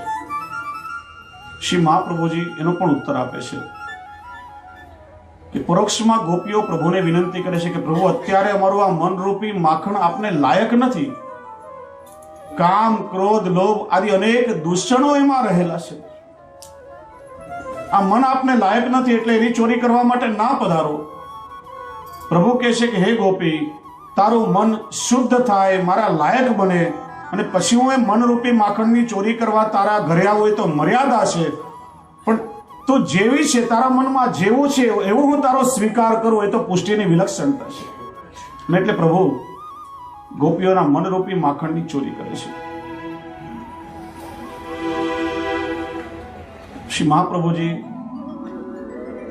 સુબોધનીજીમાં બહુ સુંદર લીલાઓનું વર્ણન કરે છે. કહે છે કે ગોપીઓ નિરંતર વિપ્રયોગ કરતી, ક્ષણ માત્ર પણ ભક્તો પ્રભુ વગર રહી શકતા નથી. કુંભનદાસજીને એકવાર શ્રી ગુસાઈજી પોતાની સાથે પરદેશ લઈ ગયા. કુંભનદાસજીથી શ્રીનાથજીનો વિપ્રયોગ સહન થયો નહીં, પણ ગુરુની આજ્ઞાનું ઉલ્લંઘન કેવી રીતે થાય? જ્યાં ઉત્થાપનનો સમય થયો ત્યાં કુંભનદાસજી આકુળ વ્યાકુળ થઈ ગયા, મૂર્છિત થઈને ઢળી પડ્યા. ત્યારે શ્રી ગુસાઈજી સમજી ગયા અને પ્રભુની એવી ચોટ લાગી છે કે આ પ્રભુ વગર ક્ષણ માત્ર પણ રહી શકશે નહીં. ત્યાં શ્રી ગુસાઈજી આજ્ઞા કરી કે કુંભનદાસજી તમે પાછા કીર્તનની સેવામાં પધારો. ત્યારે દોડ્યા છે કુંભનદાસજી. આ લીલાનો અનુભવ કરી અને ચત્રભૂતદાસજીએ બહુ સુંદર એ વિપ્રયોગના પદનું વર્ણન કર્યું. શ્રી ગોવર્ધન વાસી સાવરે લાલા તુમ બિન રહ્યો ન જાય હો. પ્રભુ આપના વગર ક્ષણ માત્ર પણ રહી ના શકું. આપના મધુર વચનામૃતોનું શ્રવણ કરવા માટે મારા કાન તલપી રહ્યા છે. આપને મળવા માટે પ્રભુ અમારું હૃદય તરસી રહ્યું છે. હે મારા હૃદયના જીવન પ્રાણ, ક્યારે મને આપના દર્શન થશે? તો આ રીતે અનવસરના સમયમાં પ્રભુના વિપ્રયોગનો અનુભવ કરવો. શ્રી હરિરાય ચરણ આજ્ઞા કરે છે એ રીતે સેવાનું ખૂબ સૂક્ષ્મ દર્શન શ્રી હરિરાય પ્રભુચરણ શિક્ષાપત્રના માધ્યમથી આપણને કરાવ્યું છે. શ્રી મહાપ્રભુજીએ સેવા માર્ગ પ્રગટ કર્યો, શ્રી ગુસાઈજી આ સેવા માર્ગનો પ્રકાશ કર્યો. એનો વિસ્તાર શ્રી હરિરાય પ્રભુચરણે પોતાના ગ્રંથો દ્વારા કરી સામાન્યમાં સામાન્ય જીવના હૃદયમાં ભાવ દ્રઢ થાય એવી કરુણા આપણા સૌના પર કરી છે. એટલા માટે શ્રી હરિરાયજી શિક્ષા સાગર પણ કહેવાય છે, કૃપા સાગર પણ કહેવાય છે અને દીનતા સાગર પણ કહેવાય છે. 3 સાગરોનો સંગમ છે. તો આજના આ સત્રને આપણે સૌ વિરામ આપીએ.